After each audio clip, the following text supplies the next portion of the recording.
ನಮಸ್ಕಾರ. ಇವತ್ತು ನಮ್ಮ ಜೊತೆ ಇದ್ದಾರೆ ಕಾಂತರಾಜ್ ಅಗಸಸರು. ಇವರು ಕರ್ನಾಟಕದ ಶಿವಮೊಗ್ಗ ಮೂಲದ ಅಂತಾರಾಷ್ಟ್ರೀಯ ಮಟ್ಟದ ಖ್ಯಾತ ಎಂಎಂಎ ಫೈಟರ್. 2016ರಲ್ಲಿ ಪ್ರೊಫೆಷನಲ್ ಎಂಎಂಎ ರಂಗಕ್ಕೆ ಕಾಲಿಟ್ಟ ಕಾಂತರಾಜ್ ಅವರು ಸತತ 10 ಪಂದ್ಯಗಳನ್ನು ಗೆದ್ದು ಇತಿಹಾಸ ನಿರ್ಮಿಸಿದ್ದಾರೆ. ಜಾಗತಿಕ ವೇದಿಕೆಯಲ್ಲಿ ಕನ್ನಡ ಧ್ವಜವನ್ನು ಎತ್ತಿ ಹಿಡಿಯುತ್ತಿರುವ ಹೆಮ್ಮೆಯ ಕನ್ನಡಿಗ. ಸರ್ ನಮಸ್ಕಾರ. ಸರ್ ನಮಸ್ತೆ. ಸರ್, ನಿಮ್ಗೆ ಮೊದಲು ಎಂಎಂಎಗೆ ಬರಬೇಕು ಅಂತ ಹೇಗೆ?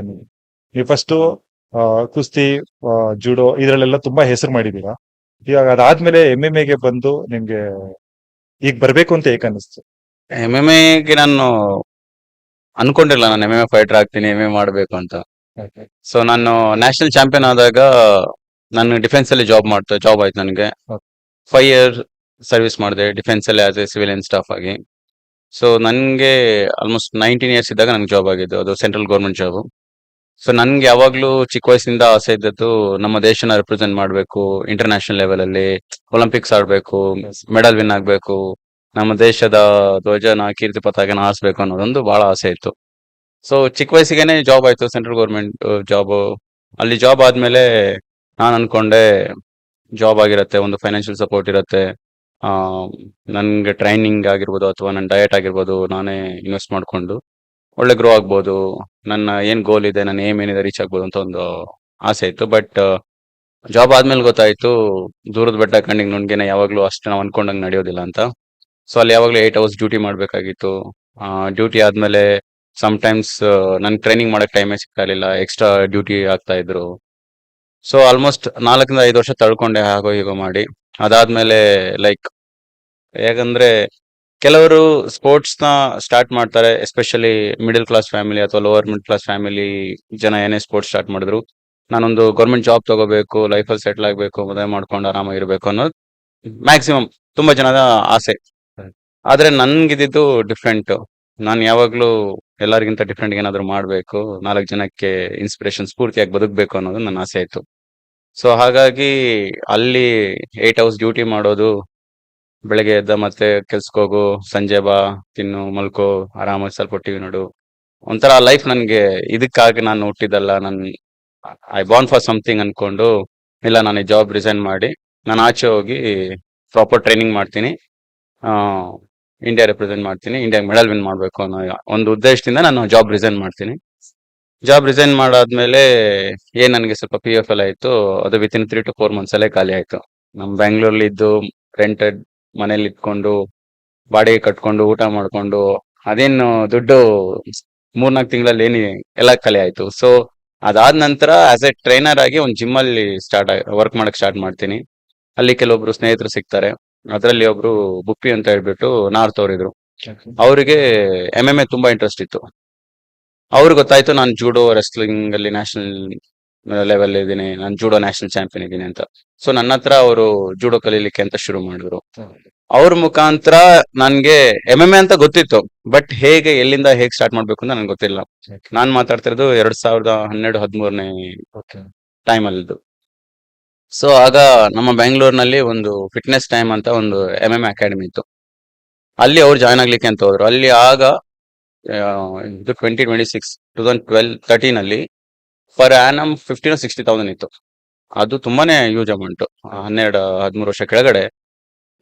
ಅವನಿಗೆ ಹೇಳ್ದೆ, ನೀನ್ ಜಾಯ್ನ್ ಆಗಪ್ಪ, ನಾನಂತೂ ಆಗಲ್ಲ, ನಾನು ಆರಾಮ ಜೂಡೋಲೆ ಫೋಕಸ್ ಮಾಡ್ಕೊಂಡು ನ್ಯಾಷನಲ್ ಮೆಡಲ್ ವಿನ್ ಹಾಕಿ ನನ್ ಗೇಮ್ ಏನಿದೆ ಅದನ್ನ ನಾನು ಫಾಲೋ ಮಾಡ್ತೀನಿ ಅಂತ.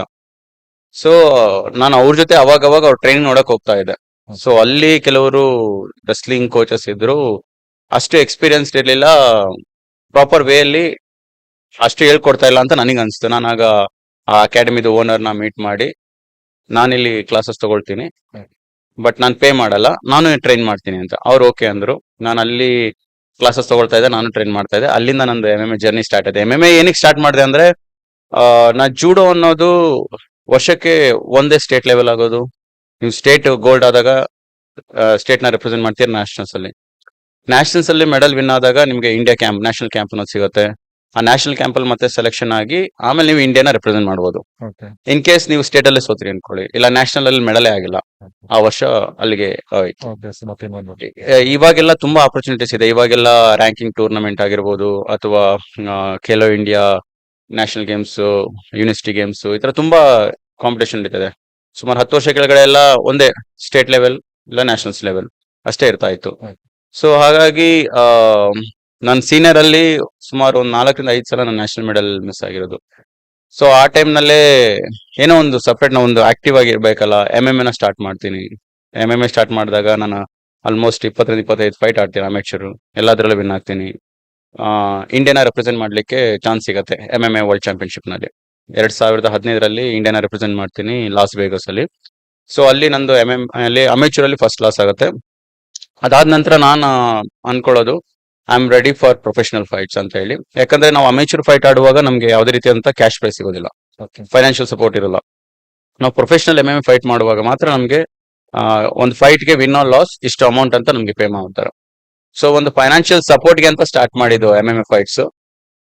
ಇವತ್ತು ಇಲ್ಲಿ ಬಂದು ನಿಮ್ ಮುಂದೆ ಕೂತಿದ್ದೀನಿ, ಮಾತಾಡ್ತಾ ಇದ್ದೀನಿ.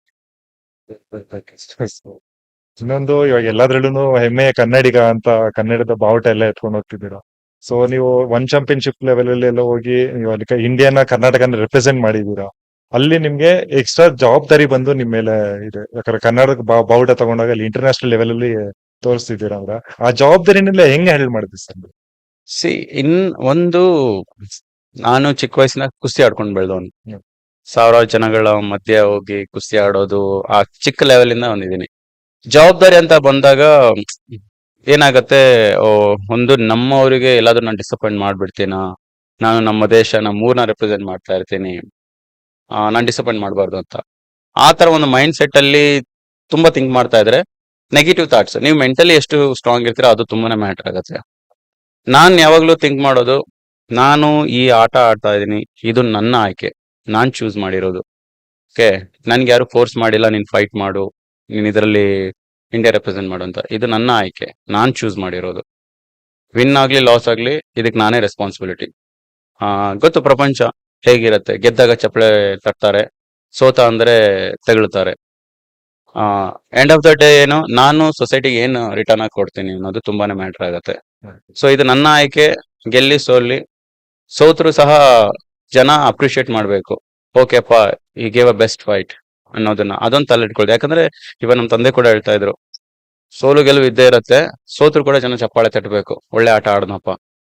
ಆ ಒಂದು ಮನೋಭಾವನೆ ಇಟ್ಕೊಂಡ್ರೆ definitely ಗೋನ give your best, win ಆಗೋ ಚಾನ್ಸಸ್ ಜಾಸ್ತಿ ಇರುತ್ತೆ. ಮತ್ತೆ ಅದೇ ಹೇಳ್ದಾಗೆ ಪ್ರೆಷರ್ ಅನ್ನೋದು ಇದ್ದೇ ಇರತ್ತೆ. ಇಂಡಿಯಾ ಅನ್ನೋದು ರೆಪ್ರೆಸೆಂಟ್ ಮಾಡ್ತಾ ಇರ್ತೀರಿ, ಸಾವಿರಾರು ಜನ ನೋಡ್ತಾ ಇರ್ತಾರೆ. ನಮ್ಮನ್ನ ಒಂದು ಇನ್ಸ್ಪಿರೇಷನ್ ಆಗಿ ನಾವು ಈ ತರ ಆಡ್ಬೇಕು ಅನ್ನೋತ್ತೆ. ನಾವು ಅಲ್ಲಿ ಇಂಟರ್ನ್ಯಾಷನಲ್ ಸ್ಟೇಜ್ ಅಲ್ಲಿ ಹೋಗ್ಬಿಟ್ಟು ಕಳಪೆ ಪ್ರದರ್ಶನ ಕೊಟ್ಟಾಗ ತುಂಬಾನೇ ನೆಗೆಟಿವ್ ಕಮೆಂಟ್ಸ್ ಎಲ್ಲ ಬರುತ್ತೆ. But it's okay. ನಾವು ಒಂದು ಥಿಂಕ್ ಮಾಡೋದೇನು, ನಾನು ಇಲ್ಲಿವರೆಗೂ ಬರ್ಲಿಕ್ಕೆ ಇದು ನನ್ನ ಹಾರ್ಡ್ ವರ್ಕ್ ಇರುತ್ತೆ. ಅಕಸ್ಮಾತ್ ಯಾರೋ ಓಕೆಪ್ಪ ನೀನ್ ಮಾಡ್ತಾ ಇದ್ಯಾ, ನಿನ್ಗೋಸ್ಕರ ನಾವು ಸಪೋರ್ಟ್ ಮಾಡ್ತಾ ಇದ್ವಿ, ಸ್ಪಾನ್ಸರ್ಶಿಪ್ ಮಾಡ್ತಾ ಇದೀವಿ, ಫೈನಾನ್ಷಿಯಲ್ ಸಪೋರ್ಟ್ ಮಾಡ್ತಾ ಇದೀವಿ, ಎಲ್ಲೋ ಒಂದು ಆಗ ಅವ್ರಿಗೆ ಮಾತ್ರ ನಾನು ಆನ್ಸರಬಲ್ ಆಗಿರ್ತೀನಿ. ಓಕೆ, ಯಾಕಂದ್ರೆ ಇನಿಷಿಯಲ್ ಡೇಸ್ ನಲ್ಲಿ ನಾನ್ ಫೈಟ್ ಮಾಡ್ತಾ ಇದ್ದೆ, ಏನು ನನ್ಗೆ ಫೈಟ್ ಮನಿ ಬರ್ತಾ ಇತ್ತು, ನಾನು ಅದನ್ನ ಇನ್ವೆಸ್ಟ್ ಮಾಡ್ಕೊಂಡು ಅಬ್ರಾಡ್ ಹೋಗ್ತಾ ಇದ್ದೆ, ಟ್ರೈನ್ ಮಾಡ್ತಾ ಇದ್ದೆ, ನಾನು ಅಪ್ಗ್ರೇಡ್ ಮಾಡ್ಕೊಳ್ತಾ ಇದ್ದೆ. ಸ್ಕಿಲ್ ವೈಸ್ ಆಗಿರ್ಬೋದು, ಟೆಕ್ನಿಕಲ್ ವೈಸ್, ಫಿಟ್ನೆಸ್ ವೈಸ್ ಇರ್ಬೋದು. ಥೈಲ್ಯಾಂಡ್ ಹೋಗೋದಿಲ್ಲ, ಇಂಡೋನೇಷ್ಯಾ ಹೋಗೋದು, ಅಲ್ಲಿ ಹೋಗಿ ಫೈಟ್ ಟೀಮ್ಗಳ ಜೊತೆ ಟ್ರೈನ್ ಮಾಡೋದು. ಯಾಕಂದ್ರೆ ಅವಾಗೆಲ್ಲ ಯಾರು ನೀನ್ ಮಾಡ್ತಿದ್ದೆ ತಗೊಳಪ್ಪ ಅಂತ ₹1 ಕೊಡ್ತಾ ಇರ್ಲಿಲ್ಲ. ಬಟ್ ಇವಾಗ ನನ್ನ ಫ್ರೆಂಡ್ ಸರ್ಕಲ್ ಅಲ್ಲಿ ಇರುವಂತ ಕೆಲವರು, ಅವ್ರಿಗೆ ಗೊತ್ತು. ಎಕ್ಸಾಂಪಲ್, ನನ್ನ ಒಬ್ಬ ಸ್ಟೂಡೆಂಟ್ಸ್ ಫಾದರ್ ಇದ್ದಾರೆ. ಇಟ್ಸ್ ಲೈಕ್ ಎಲ್ಡರ್ ಬ್ರದರ್ ತರ ನನ್ಗೆ ಯಾವಾಗ್ಲೂ. ಗೋಪಿ ಸರ್ ಅಂತ ಹೇಳ್ಬಿಟ್ಟು ಅವ್ರು ಯಾವಾಗ್ಲೂ ನೀವು ಮಾಡಿ, ನಾನಿರ್ತೀನಿ, ಸಪೋರ್ಟ್ ಮಾಡ್ತೀನಿ ಅಂತ ಒಂದು ಫೈನಾನ್ಷಿಯಲ್ ಸಪೋರ್ಟ್ ಇಂದ ಇರ್ಬೋದು, ಮಾರಲ್ ಸಪೋರ್ಟ್ ಇರೋದು ಮಾಡ್ತಾರೆ. ಹಾಗೆ ನಮ್ಮ ತುಮಕೂರಲ್ಲಿ ಒಬ್ರು ಸ್ನೇಹಿತರಿದ್ದಾರೆ, ಫಿಟ್ ಇಂಡಿಯಾ ಟ್ರೂಪ್ ಅಂತ ಒಂದು ಜಿಮ್ ನಡೆಸ್ತಾರೆ, ಸಂಜಯ್ ಅಂತ ಹೇಳಿ. ಅವರು ಕೂಡ ಲೈಕ್ ಅವ್ರಿಗೆ ಗೊತ್ತು ಇವನ್ ಹಾರ್ಡ್ ವರ್ಕ್ ಮಾಡ್ತಾ ಇದ್ದಾನೆ, ಇವನಿಗೆ ಸಪೋರ್ಟ್ ಮಾಡ್ಬೇಕು. ಯಾಕಂದ್ರೆ ನಾವು ಫೈಟರ್ಸ್ ಅಂದ ತಕ್ಷಣನೇ it's not like normal sports. ನಮ್ದು ಟ್ರೈನಿಂಗ್ ಇಂದ ಹಿಡ್ದು, ರಿಕವರಿಯಿಂದ ಹಿಡ್ದು, ಡಯಟ್ ಅಂತ ಬಂದಾಗ್ಲೂ ಕೂಡ, ಆಮೇಲೆ ನ್ಯೂಟ್ರಿಷನಲ್ ಫ್ಯಾಕ್ಟ್ ಇರ್ಬೋದು, ರಿಕವರಿದ್ ಇರ್ಬೋದು, ತುಂಬಾ ಎಕ್ಸ್ಪೆಂಡಿಚರ್ ಇರುತ್ತೆ. ಗೊತ್ತು. ಈಗ ನಾವು ಈ ಸ್ಪೋರ್ಟ್ ಅಲ್ಲಿ ಅಷ್ಟು ಇನ್ನು ಎಸ್ಪೆಷಲಿ ನಮ್ಮ ಇಂಡಿಯಾದಲ್ಲಿ ಅಷ್ಟು ಒಂದು ಸ್ಟ್ಯಾಂಡರ್ಡ್ ಬಂದಿಲ್ಲ, ಇನ್ನು ಅಷ್ಟು ಒಂದು ಫೈನಾನ್ಷಿಯಲ್ ಸಪೋರ್ಟ್ ಇಲ್ಲ, ಏನೋ ಸ್ಪಾನ್ಸರ್ಸ್ ಎಂಡೋಸ್ಮೆಂಟ್ ಇಲ್ಲ. But still if is doing good, is trying hard ಅಂತ ಕೆಲವ್ರು ಮಾಡ್ತಾ ಇದಾರೆ. ನಾನು ಹೇಳ್ದಾಗೆ ನನ್ನ ಸ್ನೇಹಿತರೆ ಸಂಜಯ್ ಅಂತ, ಅವ್ರು ಓಕೆ ಅವರು ಹೇಳುದಷ್ಟೇ, ದೇವ್ರು ನನಗೆ ಕೊಟ್ಟಿದ್ದಾನೆ, ನಾನು ಮಾಡ್ತೀನಿ, ನೀ ಮಾಡಪ್ಪ. ಸೊ ಈಗ ನನ್ನೊಂದು ಮನೋಭಾವನೆ ಏನು, ಮೊದ್ಲೆಲ್ಲ I used to ask like ನನ್ಗೆ ಈ ತರ ಫೈಟ್ ಇದೆ ಸ್ಪಾನ್ಸರ್ ಮಾಡಿ, ಇವಾಗೆಲ್ಲ ಸ್ಟಾಪ್ ಮಾಡಿದಿರಿ. ಈಗ ಯಾರು ನನ್ನ ಫ್ರೆಂಡ್ ಸರ್ಕಲ್ ಅಲ್ಲಿ ನನ್ಗೆ ಗೊತ್ತಿರೋರು ಓಕೆ ಈ ತರ ಫೈಟ್ ಇದೆ ಓಕೆ ಮಾಡ್ತಾರೆ, I always grateful, I always thankful for that people. ಯಾಕಂದ್ರೆ ಡೆಫಿನೆಟ್ಲಿ ಗೊತ್ತು, ನಾನು ಬೆಂಗಳೂರು ಬಂದಾಗ ನನ್ಗೆ 14 ವಯಸ್ಸಲ್ಲಿ ನಾನು ಯಾವ ತರ ಇದ್ದೆ, ಯಾವ ಸಿಚುವೇಶನ್ ಅಲ್ಲಿ ಬಂದಿದ್ದೆ, ಇವಾಗ ಯಾವ ತರ ಇದ್ದೀನಿ, ಇನ್ನ 10 ವರ್ಷ ಆದ್ಮೇಲೆ ನಾನು ಯಾವ ಲೆವೆಲ್ ಅಲ್ಲಿ ಇರ್ತೀನಿ ಅನ್ನೋದು ನನಗೆ ಗೊತ್ತು. I have that confidence. So ಒಂದು ಇನ್ನ 10 ವರ್ಷ ಆದ್ಮೇಲೆ ನಾನು 10 ಜನಕ್ಕೆ ಬೆಳೆಸೋಷ್ಟು ಒಂದು ಲೆವೆಲ್ ಅಲ್ಲಿ ಇರ್ತೀನಿ ಅನ್ನೋ ಒಂದು ಕಾನ್ಫಿಡೆನ್ಸ್ ಇದೆ. ಆ ಟೈಮ್ ನಲ್ಲಿ ನನಗೆ ಯಾರು ಈಗ ಸಹಾಯ ಮಾಡಿರ್ತಾರಲ್ಲ, ಈಗ ಅವರು ₹1 ಸಹಾಯ ಮಾಡಿದ್ರೆ ನಾನು ಅವ್ರಿಗೆ 1 ಕೋಟಿ 1 ಲಕ್ಷದಷ್ಟು ರಿಟರ್ನ್ ಕೊಡ್ಬೇಕು ಅನ್ನೋದು ನನ್ನ ಮನೋಭಾವನೆ. ಡೆಫಿನೆಟ್ಲಿ ಆಗತ್ತೆ ಅನ್ನೋದೊಂದು ಇದೆ. Let's see. ಇನ್ನೊಂದು, ಇವಾಗ ಸ್ಟಾರ್ಟಿಂಗ್ ಅಲ್ಲಿ ನೀವು ಹೇಳಿದ್ರಿ ಟ್ರಾನ್ಸ್ಪೋರ್ಟ್ ಗೆ ಪ್ರತಿಯೊಂದಕ್ಕೂ ಸ್ವಲ್ಪ ಕಷ್ಟ ಆಗಿದೆ, ಟ್ರೈನಿಂಗ್ ಗೆ ತುಂಬಾ ಕಷ್ಟ ಆಗಿದೆ ಅಂತ. ಬಟ್ ಅವಾಗೆಲ್ಲ ಆ ಕಷ್ಟದ ಪರಿಸ್ಥಿತಿಯಲ್ಲೂ ಅದನ್ನ ಮೀರಿ ನಾನು ಇದನ್ನ ಮಾಡ್ಲೇಬೇಕು ಅನ್ನೋದಕ್ಕೆ ಯಾವ್ದೋ ಒಂದು ಪಾಯಿಂಟ್ ಇದೆ ಸರ್. ಸೊ ಇದಕ್ಕೋಸ್ಕರ ನಾನು ಇದನ್ನ ಮಾಡ್ಲೇಬೇಕು, ಈ ಕಷ್ಟನೆಲ್ಲ ನಾನು ಮುಂದೆ ತೀರಿಸ್ತೀನಿ ಅನ್ನೋ ನಂಬಿಕೆ, ಅದಕ್ಕೋಸ್ಕರ ಪಾಯಿಂಟ್ ಅಂತ ಅಂದ್ರೆ ಅದೇ ಹಂಗರ್ನೆಸ್ ಅನ್ನೋದು, ಒಂದು ಏನಾದ್ರೂ ಸಾಧನೆ ಮಾಡ್ಲೇಬೇಕು ಅನ್ನೋ ಒಂದು ಹಸಿವು ಅನ್ನೋದು ಇರತ್ತಲ್ಲ. ಏನೊಂದು ಫ್ಯಾಮಿಲಿ ಪಾವರ್ಟಿ ಲೈನ್ ಇಂದ ಆಚೆ ಬರಬೇಕು. ನಾವು 4 ಜನ ಮಕ್ಕಳು, ತಂದೆನೂ ರೆಸ್ಲರ್ ಇದ್ರು, ಕೆಲವೊಂದು ಕಾರಣಾಂತರಗಳಿಂದ ಅವ್ರಿಗೆ ವರ್ಕ್ ಮಾಡಕ್ ಆಗ್ತಾ ಇಲ್ಲ, ತಾಯಿ ಕಷ್ಟಪಟ್ಟು ಬೆಳೆಸ್ತಾರೆ. ಕೊನೆ ಪಕ್ಷ ನನ್ನ ತಾಯಿಗಾದ್ರು ಅವರು ಈ ಕೊನೆ ಟೈಮ್ ಅಲ್ಲಿ ಆರಾಮಾಗಿ ರಾಣಿ ತರ ಇರ್ಬೇಕು ಜೀವನದಲ್ಲಿ. ಅವರು ನನ್ಗೆ ಓಕೆ ಅಪ್ಪ, ನಾನು ಇಂಥ ಮಕ್ಳನ್ನ ಎತ್ತಿದ್ಕೊ ನನ್ನ ಜನ್ಮ ಸಾರ್ಥಕ ಆಗ್ಬೇಕು ಅನ್ನೋ ಒಂದು ಫೀಲ್ ಅಲ್ಲಿ ಇರ್ಬೇಕು. ಅದಕ್ಕೋಸ್ಕರನಾದ್ರೂ ಹಾರ್ಡ್ ವರ್ಕ್ ಮಾಡ್ಬೇಕು. ಈಗ ನಾನ್ ನನ್ಗೋಸ್ಕರ ಮಾಡ್ತೀನಲ್ಲ, ನನ್ನ ಹೆತ್ತ ತಂದೆ ತಾಯಿಗಳಿಗೋಸ್ಕರ I want to do something bigger. ಅವ್ರ ಕೊನೆಗಾಲದಲ್ಲಿ ನೆಮ್ಮದಿಯಿಂದ ಇರ್ಬೇಕು, ಆ ಒಂದು ಏನಿತ್ತಲ್ಲ ಅದ್ರಿಂದ. So I am still doing hard work definitely. ಯಾಕಂದ್ರೆ ನಾನು ಅನ್ಕೊಂಡಿದ್ದು ಇನ್ನೂ ರೀಚ್ ಆಗಿಲ್ಲ. ನಾನು ಲಾಸ್ಟ್ ರೀಸೆಂಟ್ ಪೋಸ್ಟ್ ಅಲ್ಲಿ ನಾನು ಅದೊಂದು ಕ್ಯಾಪ್ಷನ್ ಹಾಕಿದೆ, I am not done it. ನನಗೆ ಪ್ರತಿ ಸರಿನೂ ಸಾಕು ಅನ್ನೋ ಒಂದು ಗಿವ್ ಅಪ್ ಮಾಡ್ಬೇಕು ಅನ್ನೋ ಮೈಂಡ್ ಸೆಟ್ ಬಂದಾಗ ನಾನು ಅನ್ಕೊಳ್ಳೋದು, I think I am the middle of the position where like ನಾನೇನು ವಿಶ್ ಮಾಡಿದೆ, ನಾನೇನ್ ಪ್ರೇ ಮಾಡಿದೆ ಅದ್ರದ್ದು ಒಂದು ಮಧ್ಯಂತರದಲ್ಲಿ ಇದೀನಿ.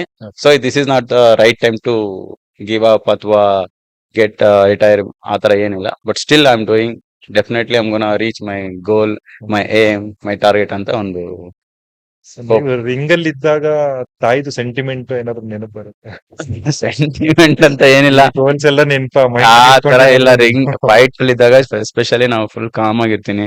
ನಂದಿದು ನಾನು ಜಾಸ್ತಿ ಜನ ಜೊತೆ ಇಂಟರಾಕ್ಟ್ ಮಾಡೋದಿಲ್ಲ, ಯಾಕಂದ್ರೆ ಫೋಕಸ್ಡ್ ಆಗಿರ್ಬೇಕು. ಎಷ್ಟು ಸೈಲೆಂಟ್ ಕಾಮ್ ಪೀಸ್ ಆಗಿರ್ತೀರಿ ಅಷ್ಟು ನಾವು ಪರ್ಫಾರ್ಮೆನ್ಸ್ ಕೊಡ್ಲಿಕ್ಕಾಗತ್ತೆ. ಫೈಟ್ ಗಿಂತ ಮುಂಚೆ ಎಲ್ಲಾ ಜೊತೆ ಮೀಟ್ ಮಾಡೋದು, ಮಾತಾಡೋದು. ಈವನ್ ನನ್ನ ಗ್ರೀನ್ ರೂಮ್ ಅಲ್ಲಿ ಅಷ್ಟೇ, ನನ್ ಕಾರ್ನರ್, ನನ್ ಕೋಚು, ಒಂದು 2 ಫ್ರೆಂಡ್ಸ್ ಇದ್ರೆ ಸಾಕು. ಈಗ ಎಸ್ಪೆಷಲಿ ತುಂಬಾ ಜನ ಬರ್ತಾ ಇರ್ತಾರೆ, ಮಾತಾಡ್ತಾ ಇರ್ತಾರೆ ಅಂದಾಗ ನನಗೆ ಇರಿಟೇಷನ್ ಆಗ್ಬಿಡತ್ತೆ. ಅಟ್ಲೀಸ್ಟ್ ನಾ ಯಾಕಂದ್ರೆ ಫೋಕಸ್ ಆಗಿರ್ತೀವಿ, ನನ್ ಫೈಟ್ ಮೋಡ್ ಇರುತ್ತೆ. ಇದು ಏನಂದ್ರೆ ಕ್ರಿಕೆಟ್ ಬ್ಯಾಟ್ ಬಾಲ್ ತಗೊಂಡ್ ಹೊಡಿಯಲ್ಲ, ಹೊಡ್ಸ್ಕೋಬೇಕಿಲ್ಲ ಹೊಡಿಬೇಕು. ಸ್ವಲ್ಪ ಮಾಡಿದ್ರು ನಾಕ್ಔಟ್, ಇಂಜುರೀಸ್ ಚಾನ್ಸಸ್ ಇರತ್ತೆ. ಸೊ ಹಾಗಾಗಿ ಫೋಕಸ್ಡ್ ಆಗಿರ್ತೀವಿ. ಯಾವಾಗ ಫೈಟ್ ಸ್ಟಾರ್ಟ್ ಆಗತ್ತೆ ಆ ಅಡ್ರಿಲಿನೇ ಡಿಫ್ರೆಂಟ್ ಇರತ್ತೆ, ಆ ಒಂದು ಝೋನೇ ಡಿಫ್ರೆಂಟ್. ಒಳಗಡೆ ಹೋಗ್ಬೇಕು, ಹೊಡಿಬೇಕು, ಹೊಡ್ತಾ ಬಿತ್ತ ಅಜ್ಜಿ ನನಗೆ ಹೊಡ್ತಾನೆ 2 ಕೊಡು, ಆ ತರ ಒಂದು ಮೈಂಡ್ ಸೆಟ್ ಇರುತ್ತೆ. ಸೊ ಮೋಸ್ಟ್ಲಿ ಇಮೋಷನಲಿ ನೀವು ಸ್ಟ್ರಾಂಗ್ ಆಗಿರ್ಬೇಕು ಅನ್ಸುತ್ತಲ್ವಾ sir? Like physically anyways training ಮಾಡಿರ್ತೀರಾ, ಪ್ರಾಕ್ಟೀಸ್ ಮಾಡಿರ್ತೀರಾ, ಬಟ್ ರಿಂಗ್ ಒಳಗಡೆ you have to be emotionally also emotionally ಅನ್ನೋದಕ್ಕಿಂತ mentally how strong you are. ಯಾಕಂದ್ರೆ ಈ ಸ್ಪೋರ್ಟ್ ಅನ್ನೋದು ಹೊಡಿ ಇಲ್ಲ ಓಡಿಸ್ಕೋ, ಆ ರೇಜ್ ಅನ್ನೋದು ಬರುತ್ತಾ ಅಟ್ ಒನ್ ಪಾಯಿಂಟ್? ಅದಕ್ಕೆ ಹೇಳೋದು, ಹೇಗ್ ನೀವು ಮೆಂಟಲಿ ಎಷ್ಟು ಸ್ಟ್ರಾಂಗ್ ಇದೀರಾ. ನೀವು ಫಿಸಿಕಲಿ ಏನು 3 ತಿಂಗಳು ಚೆನ್ನಾಗಿ ಹಾರ್ಡ್ ಟ್ರೈನಿಂಗ್ ಮಾಡಿ, ಯಾರೋ ಒಬ್ಬ ಕೋಚ್ ಅಂಡರ್ ಅಲ್ಲಿ ಫುಲ್ ಹಾರ್ಡ್ ವರ್ಕ್ ಮಾಡೋದು, ಫುಲ್ ಫಿಟ್ನೆಸ್ ವರ್ಕೌಟ್ ಮಾಡಿ, ಸ್ಟಾಮಿನಾ ಏನೋ ಒಂದು ಶೇಪ್ ಬರ್ಬೋದು, ಒಳ್ಳೆ ಊಟ ತಿನ್ನೋದು, ಫಿಟ್ ಏನೋ ಆಗ್ತೀರಾ.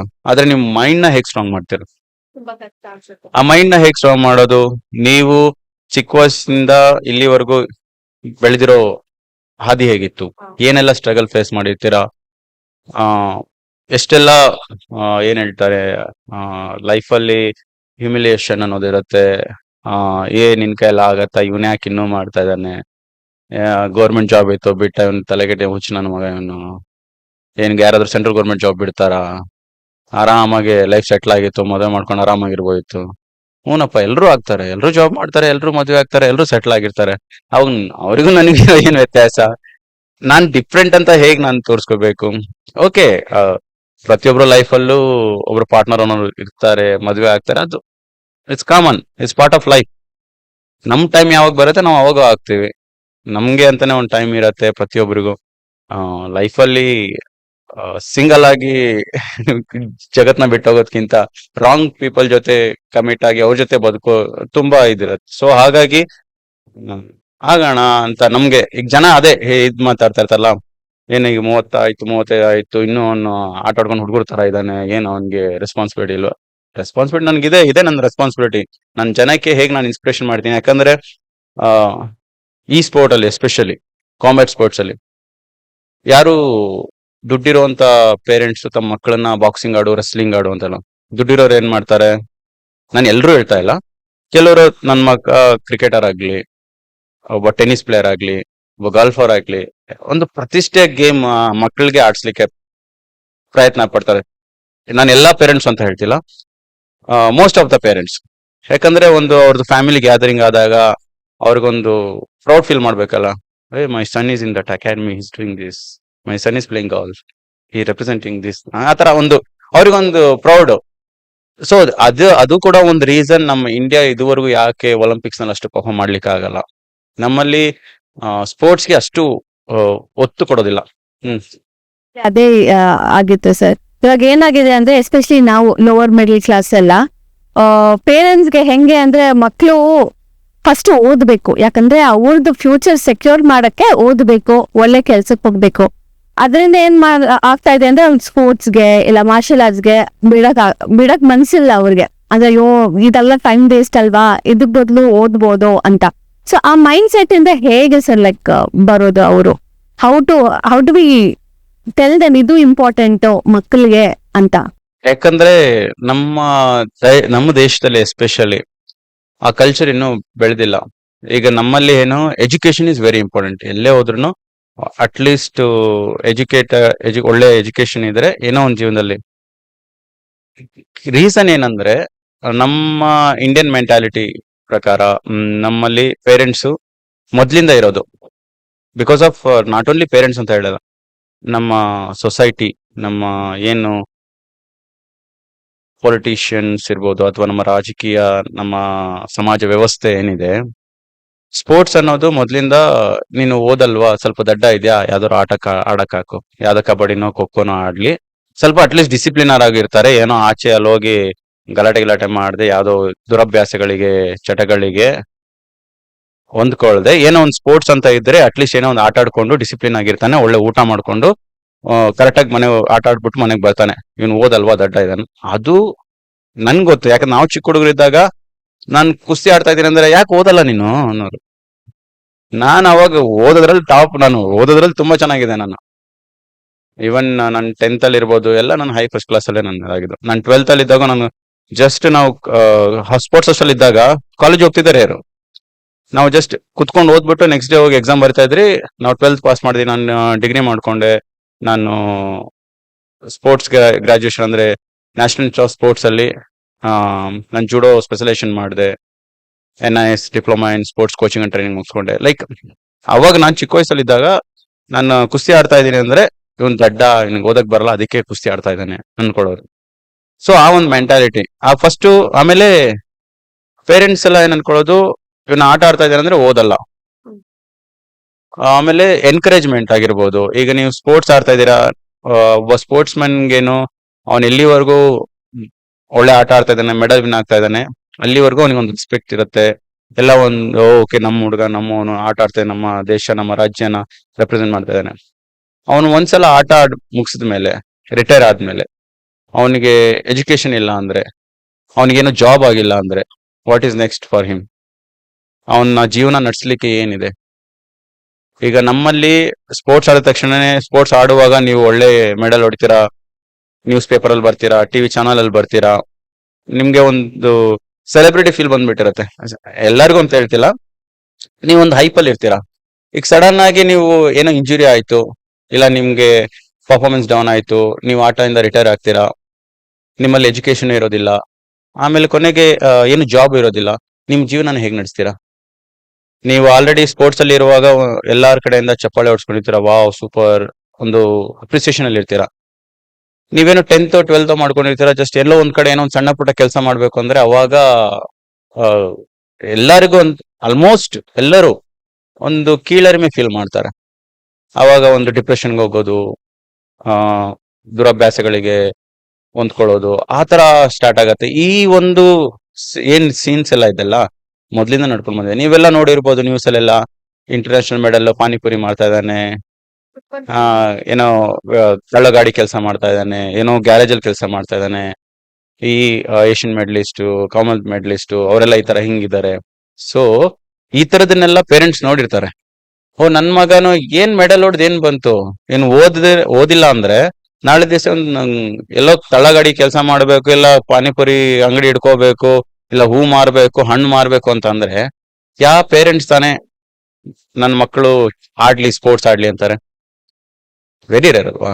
ಸೊ ಅದು ಚೇಂಜ್ ಆಗ್ಬೇಕು. ಅದು ಚೇಂಜ್ ಆಗ್ಲಿ ಅಂತಾನೆ ಈಗ ನಮ್ಮಲ್ಲಿ ಈಗ ಪ್ರೆಸೆಂಟ್ ಆಗಿ ಏನ್ ನಮ್ಮ ಇಂಡಿಯನ್ ಗೌರ್ಮೆಂಟ್ ಇದೆ, ಸ್ಪೋರ್ಟ್ಸ್ ಗೆ ತುಂಬಾ ಒಂದು ಎನ್ಕರೇಜ್ಮೆಂಟ್ ಮಾಡ್ತಾ ಇದ್ದಾರೆ. ಸ್ಪೋರ್ಟ್ಸ್ ಪರ್ಸನ್ಸ್ ಗಳಿಗೆ ಗೌರ್ಮೆಂಟ್ ಜಾಬ್ ನ ಕೊಡ್ತಾ ಇದ್ದಾರೆ, ರಿಸರ್ವೇಶನ್ ಇಡ್ತಾ ಇದ್ದಾರೆ.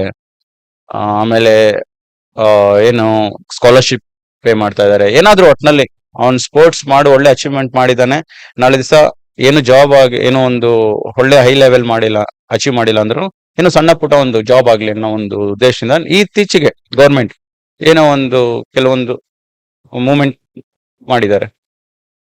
MMA ಸ್ಟಾರ್ಟ್ ಮಾಡಿದ್ಮೇಲೆ ಇಂಟರ್ನ್ಯಾಷನಲ್ ಲೆವೆಲ್ ಅಲ್ಲಿ ನಾನು ಆಡ್ಬೋದು ಅಂತ ಕಾನ್ಫಿಡೆನ್ಸ್ ಯಾವಾಗ ಬಂತು? ಕಾನ್ಫಿಡೆನ್ಸ್ ಅನ್ನೋದು ಮೊದ್ಲಿಂದಾನೇ ಇತ್ತು.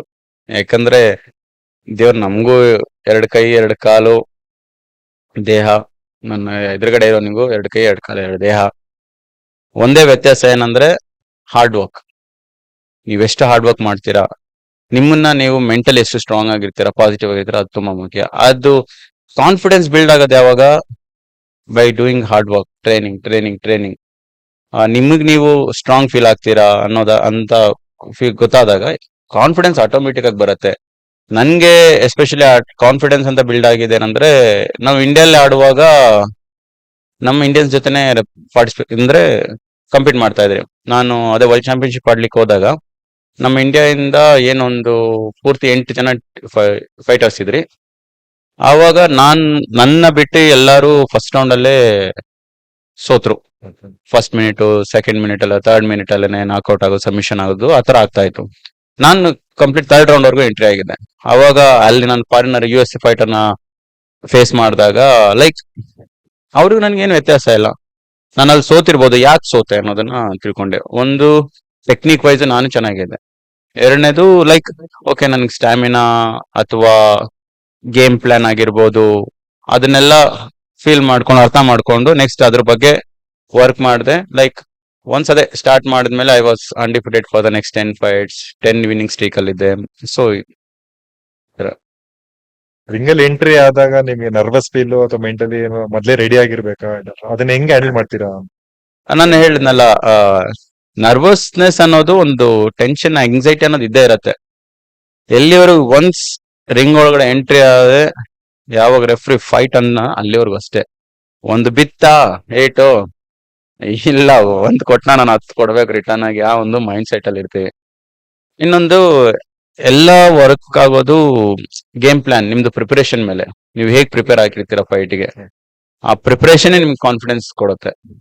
ಸಮ್ಟೈಮ್ಸ್ ಓಕೆ, ಏನೋ ಒಂದು ಜಸ್ಟ್ ಮಿಸ್ಟೇಕ್ ಇಂದ ನಾಕ್ಔಟ್ ಆಗ್ಬೋದು, ಇಲ್ಲ ವಿತ್ ಇನ್ 5 to 10 ಸೆಕೆಂಡ್ ಅಲ್ಲೇ ಗೇಮ್ ಫೈಟ್ ಫಿನಿಶ್ ಆಗ್ಬೋದು, ಆಗತ್ತೆ. ಸಮ್ಟೈಮ್ಸ್ ವೆರಿ ರೇರ್ ಆ ತರ ಆಗೋದು. ಏನೋ ಪಂಚ್ ಮಾಡಕ್ ಹೋದ್ರೆ ಮಿಸ್ ಆಯ್ತು, ಜಡ್ಜ್ಮೆಂಟ್ ಮಿಸ್ ಆಯ್ತು, ಕೌಂಟರ್ ಆಯ್ತು ಅಂದ್ರೆ ಅದಕ್ಕೆಲ್ಲ ಏನು ನೋ ಆನ್ಸರ್. ಬಟ್ ನೀವು ಹೇಗೆ ಪ್ರಿಪೇರ್ ಮಾಡಿರ್ತೀರಾ, ಪ್ರತಿಯೊಬ್ಬ ಫೈಟರ್ಗೂನು, ಪ್ರತಿಯೊಬ್ಬ ಮೊಹಮ್ಮದ್ ಅಲಿ ಇರ್ಬೋದು ಅಥವಾ ಮೈಕ್ ಟೈಸನ್ ಇರ್ಬೋದು, ಅವರಿಗೂ ಕೂಡ ಬಿಫೋರ್ ದ ಫೈಟ್ ಸ್ವಲ್ಪ ಆಂಗ್ಸೈಟಿ, ಟೆನ್ಷನ್, ನರ್ವಸ್ನೆಸ್ ಇದ್ದೇ ಇರುತ್ತೆ. ಅದನ್ನ ಹೇಗೆ ಹ್ಯಾಂಡಲ್ ಮಾಡ್ತೀರಾ ಅನ್ನೋದು ನಾನು ಯಾವಾಗ್ಲೂ ಪ್ರಿಫೇರ್ ಮಾಡೋದು. ಫಿಸಿಕಲ್ ಫಿಟ್ನೆಸ್ ನ ನೀವು ಬಿಲ್ಡ್ ಮಾಡ್ಬೋದು ವಿತ್ ಇನ್ 2-3 months, ಶೇಪ್ ಬರ್ಬೋದು, 20 kg ಲಾಸ್ ಮಾಡ್ಬೋದು, ಫುಲ್ 100% ಕಂಡೀಷನ್ ಆಗ್ಬೋದು. ಬಟ್ ಮೆಂಟಲಿ ನಿಮ್ನ ನೀವು ಪ್ರಿಪೇರ್ ಮಾಡ್ಕೊಳ್ತಿರಲ್ಲ, ಅದು ಸಡನ್ ಇಂದ ಆಗಲ್ಲ. ನೀವು ಚಿಕ್ಕ ವಯಸ್ಸಿಂದ ನೀವು ಸ್ಟ್ರಗಲ್ ನೋಡಿರ್ತೀರಾ, ಎಂತ ಕಷ್ಟಪಟ್ಟು ಎಷ್ಟೆಲ್ಲ ಅವಮಾನಗಳನ್ನ ಸಹಿಸ್ಕೊಂಡು ಅಲ್ಲಿ ಅದು ನಿಮ್ ಮೈಂಡ್ ನ ಸ್ಟ್ರಾಂಗ್ ಮಾಡಿರುತ್ತೆ. ಸೊ ಅದೆಲ್ಲ ಸ್ಟ್ರಗಲ್ ನೋಡಿರ್ತೀರಲ್ಲ, ಆ ಸ್ಟ್ರಗಲ್ ಎಲ್ಲ ನೆನ್ಪ್ ಬಂದಾಗ ಈ ಅಂಗ್ಸೈಟಿ ಅದೆಲ್ಲ ಎಂತ ಎಲ್ಲ ಬಿಡು ಮಾರ್ರೆ, ಬಿಟ್ಟಾಕ ಹೋಗಿ ಹೊಡೆದಾಗ ಬರೋಣ ಅಷ್ಟೇ. ಸೊ ಹಾಗಾಗಿ ನಿಜವಾದ ಒಬ್ಬ ಫೈಟರ್ನ ಹೇಗೆ ಅದು ಬಿಲ್ಡ್ ಮಾಡುತ್ತೆ ಅಂದ್ರೆ, ಪ್ರಾಕ್ಟೀಸ್ಗಿಂತ ಅವನ ಡೈಲಿ ದಿನನಿತ್ಯದ ಜೀವನದಲ್ಲಿ ಅವ್ನ್ ಚಿಕ್ಕ ವಯಸ್ಸಿಂದ ಇಲ್ಲಿವರೆಗೂ ಅವನ್ನೆಲ್ಲ ಏನೆಲ್ಲ ಅನುಭವಿಸಿರ್ತಾನೆ, ಏನೆಲ್ಲ ನೋಡಿರ್ತಾನೆ, ಆ ಸ್ಟ್ರಗಲ್ ಅವನ್ನ ಫೈಟರ್ ಮಾಡಿರುತ್ತೆ, ಆ ಕಷ್ಟ ಅವನ್ನ ಫೈಟರ್ ಮಾಡಿರುತ್ತೆ. ಸೊ ಅವೆಲ್ಲ ನೆನ್ಸ್ಕೊಂಡಾಗ ಈ ಆಂಗ್ಸೈಟಿ, ಭಯ ಅದೆಲ್ಲ ಜಸ್ಟ್ ಕ್ಷಣಿಕ ಅಷ್ಟೇ. ಒಂದು ಅವಾಗಿಂದ ಇವಾಗಿನವರೆಗೂ ಎಷ್ಟು ಫೈಟರ್ಸ್ ಗಳು ಇದಾರೆ, ನಿಮ್ಗೆ ಏನೋ 1 ಮಂತ್ ಜೊತೆಲಿ ಟ್ರೈನ್ ಮಾಡ್ಬೇಕು ಅಂತ ಅಂದ್ರೆ ಹಾ. ಯಾರ ಜೊತೆ ಇಷ್ಟಪಡ್ತೀರಾ ಸರ್? ಯಾರ ಜೊತೆ ಟ್ರೈನ್ ಮಾಡ್ಬೇಕು ಅಂತ ಇಷ್ಟಪಡ್ತೀರಾ? ನನ್ಗೆ ಇಬ್ರು ಫೈಟರ್ ಮೇನ್. ಒಂದು GSP ಅಂತ ಇದ್ದಾರೆ, ಹ್ಮ್. ಜಾರ್ಜ್ ಸೆಂಟ್ ಪಿಯರ್ ಅಂತ. ಅವರು one of the legendary fighter. ಅವ್ರು ಇನಿಷಿಯಲ್ ಡೇಸ್ ಅಲ್ಲಿ ಗಾರ್ಬೇಜ್ ಇದ್ ಮಾಡ್ತಾ ಇದ್ದವರು ಕೆನಡಾ ಅಲ್ಲಿ. He become one of the legendary fighter in UFC. ಯಾಕಂದ್ರೆ ಅವರು ಪ್ರಾಪರ್ ಮಾರ್ಷಲ್ ಆರ್ಟಿಸ್ಟ್ ಪಕ್ಕ. ಅಂದ್ರೆ ಈಗಿನ ಇದ್ರಲ್ಲೆಲ್ಲ ಏನೋ ಫೈಟರ್ ಅಂದ ತಕ್ಷಣ ಸ್ವಲ್ಪ ನೋಡಿರ್ಬೋದು ನೀವು ನ್ಯೂಸ್ ಅಲ್ಲಿ, ಸೋಷಿಯಲ್ ಮೀಡಿಯಾಲೆಲ್ಲ ಬೇರೆಯವ್ರನ್ನ ಕಾಕಿ ಥಿಂಗ್ ಮಾಡೋದು, ಕಾಲ್ ಎಳಿಯೋದು, ಹೆಂಗ್ ಬೇಕಂಗ್ ಮಾತಾಡೋದು ಇಲ್ಲ. ಈ ಆಲ್ವೇಸ್ ಜೆಂಟಲ್ಮ್ಯಾನ್, ಪ್ರಾಪರ್ ಆಗಿ ಅವನ ಕೆಲ್ಸನ ಮಾರ್ಷಲ್ ಆರ್ಟಿಸ್ಟ್ ಏನೋ ಡಿಸಿಪ್ಲಿನ್, ರೆಸ್ಪೆಕ್ಟ್ ಇದು ಫಾಲೋ ಮಾಡ್ತಾನೆ. ಅದೇ ರೀತಿ ಇನ್ನೊಬ್ಬ ಫೈಟರ್ ಕಬೀಬ್ ಅಂತ ಇದ್ದಾರೆ, ಅವರು ಕೂಡ ರಿಟೈರ್ ಆಗಿದ್ದಾರೆ ಇವಾಗ. ಕಬೀಬ್ ದಾಯಿಗಲ್, he was undefeated. He is one of my favourite fighter. So ಇವರೆಲ್ಲ ಒಂದ್ ರೀತಿ ನನ್ಗೆ ರೋಲ್ ಮಾಡಲ್ಸ್ ಇನ್ MMA ನಲ್ಲಿ. ಸೊ ಅವ್ರ ತರ ಆಗ್ಬೇಕು, ಅವ್ರ ಜೊತೆ ಟ್ರೈನ್ ಮಾಡ್ಬೇಕು ಅನ್ನೋದೊಂದು ಡ್ರೀಮ್. ನೋಡೋಣ ಫ್ಯೂಚರ್ ಅಲ್ಲಿ ಯಾವ್ದು. ಹಾಗೆ ಸರ್. ಸೊ ನೀವು ಇಷ್ಟು ಎಫರ್ಟ್ ಆಗ್ತಿರಲ್ವಾ ಸರ್? ಸೊ ಲೈಕ್ ಹೆಂಗ್ ಮ್ಯಾನೇಜ್ ಮಾಡ್ತೀರಾ? ಲೈಕ್ ಒಂದಿನ how your typical day looks like? ನಿಮ್ ಟ್ರೈನಿಂಗ್ ಇಟ್ಟು ನಿಮ್ದು ಡಯಟ್ ಪ್ಲಾನ್, ರೆಸ್ಟ್ ಅದೆಲ್ಲ ಹೇಗ್ ನಡೆಯುತ್ತೆ? ವಿಲ್ ಯು ಪ್ಲಾನ್ ಇಟ್ ಇಲ್ಲ just you go by the flow? ಅಂದ್ರೆ ಇದೆಲ್ಲ ಚಿಕ್ಕ ವಯಸ್ಸಿಂದ ಬಂದ್ಬಿಟ್ಟಿದೆ ಇದು. ಚಿಕ್ಕ ವಯಸ್ಸಲ್ಲೇ ಹೇಗಂದ್ರೆ ನಮ್ ತಂದೆ ರೆಸ್ಲರ್ ಅನ್ನಲ್ಲ, ಅವ್ರಿಗೆ ಯಾವಾಗ ನಾವು ರೆಸ್ಲಿಂಗ್ ಮಾಡ್ತೀವಿ ಅಂತ ಗೊತ್ತಾಯ್ತು, ಅವರು ಬಿಕಾಸ್ ಆಫ್ ಮೈ ಫಾದರ್, ನಮ್ ತಂದೆಯಿಂದಾನೆ ಅಂತ ಹೇಳ್ಬೇಕು. ಎದ್ದೇಳ್ಬೇಕು ಬೇಗ, ಹೋಗಿ ರನ್ನಿಂಗ್ ಎಕ್ಸರ್ಸೈಸ್ ಮುಗಿಸ್ಕೊಂಡ್ಬರ್ಬೇಕು. ಬರೋಷ್ಟು ಬಂದಾದ್ಮೇಲೆ ಏನು ಪೈಲ್ವಾನ್ ಅಂದ್ರೆ ತಂಡ ಅಂತ ಮಾಡ್ತಾರೆ, ಬಾದಾಮಿ ಇದೆಲ್ಲ ಹರಿದಿ, ಹಾಲು, ಬಾದಾಮಿ, ಡ್ರೈ ಫ್ರೂಟ್ಸ್ ಎಲ್ಲ ಹಾಕಿ ಬಾದಾಮ್ ತಂಡ ಕುಡಿಬೇಕು, ಸ್ವಲ್ಪ ಹೊತ್ತು ಮಲ್ಕೋಬೇಕು, ಮತ್ತೆ ಎದ್ದಿ ಪ್ರಾಪರ್ ಆಗಿ ಬ್ರೇಕ್ಫಾಸ್ಟ್ ಮಾಡ್ಬೇಕು, ಸ್ಕೂಲ್ ಹೋಗ್ಬೇಕು. ಸ್ಕೂಲ್ ಮಧ್ಯಾಹ್ನಕ್ಕೆ ಪ್ರಾಪರ್ ಊಟ ಮಾಡ್ಬೇಕು. ಸ್ಕೂಲ್ ಮುಗಿಸ್ಕೊಂಡು ಡೈರೆಕ್ಟ್ ಅಲ್ಲಿಂದ ಗಡಿ ಮನೆ ಹೋಗ್ಬೇಕು. ಗಡಿ ಮನೇಲಿ ಪ್ರಾಕ್ಟೀಸ್ ಮಾಡ್ಬೇಕು. ಪ್ರಾಕ್ಟೀಸ್ ಆದ್ಮೇಲೆ 1 ಲೀಟರ್ 2 ಲೀಟರ್ ಹಾಲು ಕುಡಿಬೇಕು. ಗಡಿ ಮನೆಯಿಂದ ಮನೆಗ್ ಬರ್ಬೇಕು. ಬಂದ್ಬಿಟ್ಟು ಸ್ವಲ್ಪ ಹೊತ್ತು ಓದ್ಕೊಂಡು ಅದಾದ್ಮೇಲೆ ಪ್ರಾಪರ್ ಊಟ ಮಾಡ್ಬೇಕು, ಮಲಗ್ಬೇಕು. ಇದು ಚಿಕ್ಕ ವಯಸ್ಸಲ್ಲಿ ನಮ್ಗೆ ಅದ್ ಬಂದ್ಬಿಡ್ತು. ಅದಾದ್ಮೇಲೆ ನಾನ್ ಸ್ಪೋರ್ಟ್ಸ್ ಹಾಸ್ಟೆಲ್ ಬಂದೆ. ಸ್ಪೋರ್ಟ್ಸ್ ಹಾಸ್ಟೆಲ್ ಅಲ್ಲೂ ಅಷ್ಟೇ, ಬೆಳಗ್ಗೆ ಬೇಗ ಹೇಳ್ಬೇಕು. ಟ್ರೈನಿಂಗ್ ಮುಗಿಸ್ಕೊಂಡ್ ಬರ್ತಿದಂಗೆ ಹೆಲ್ದಿ ಬ್ರೇಕ್ಫಾಸ್ಟ್ ಇರುತ್ತೆ, ಬ್ರೇಕ್ಫಾಸ್ಟ್ ಮಾಡು. ಬ್ರೇಕ್ಫಾಸ್ಟ್ ಮುಗಿಸ್ಕೊಂಡು ಕಾಲೇಜ್ಗೆ ಹೋಗು, ಮತ್ತೆ ಕಾಲೇಜ್ ಮಧ್ಯಾಹ್ನ ಬಾ, ಅವಾಗ್ಲೂ ಹೆಲ್ದಿ ಫುಡ್. ಊಟ ಮಾಡ್ಕೊಂಡು ಮಧ್ಯಾಹ್ನ 1 ಅವರ್ ನಿದ್ದೆ ಮಾಡು, ಮಲ್ಕೋ. ಮತ್ತೆ 4 o'clock ಟ್ರೈನಿಂಗ್ ಹೋಗು, ಮತ್ತೆ 2.5 hours ಟ್ರೈನಿಂಗ್ ಮಾಡಿಸು, ಮತ್ತೆ ಬಾ, ಊಟ ಮಾಡು, ಮಲ್ಕೋ. ಇದೇ ನನ್ಗೆ ಸ್ಪೋರ್ಟ್ಸ್ ಹಾಸ್ಟೆಲ್ ಅಷ್ಟೇ, ಚಿಕ್ಕ ವಯಸ್ಸಿಂದ ಇದು ಬಂದ್ಬಿಡ್ತು. ಸ್ಪೋರ್ಟ್ಸ್ ಹಾಸ್ಟೆಲ್ ಇದ್ದಾಗ್ಲೂ ಒಂದ್ 7-8 years ಇದೇ ರೊಟೀನ್. ವೀಕೆಂಡ್ ಮಾತ್ರ ಏನೋ ಸ್ವಲ್ಪ ಸಂಡೇ ಬ್ರೇಕ್ ಇರ್ತಾ ಇತ್ತು. ಡೇ ಅಂತ ಇರುತ್ತಾ ನಿಮ್ದು?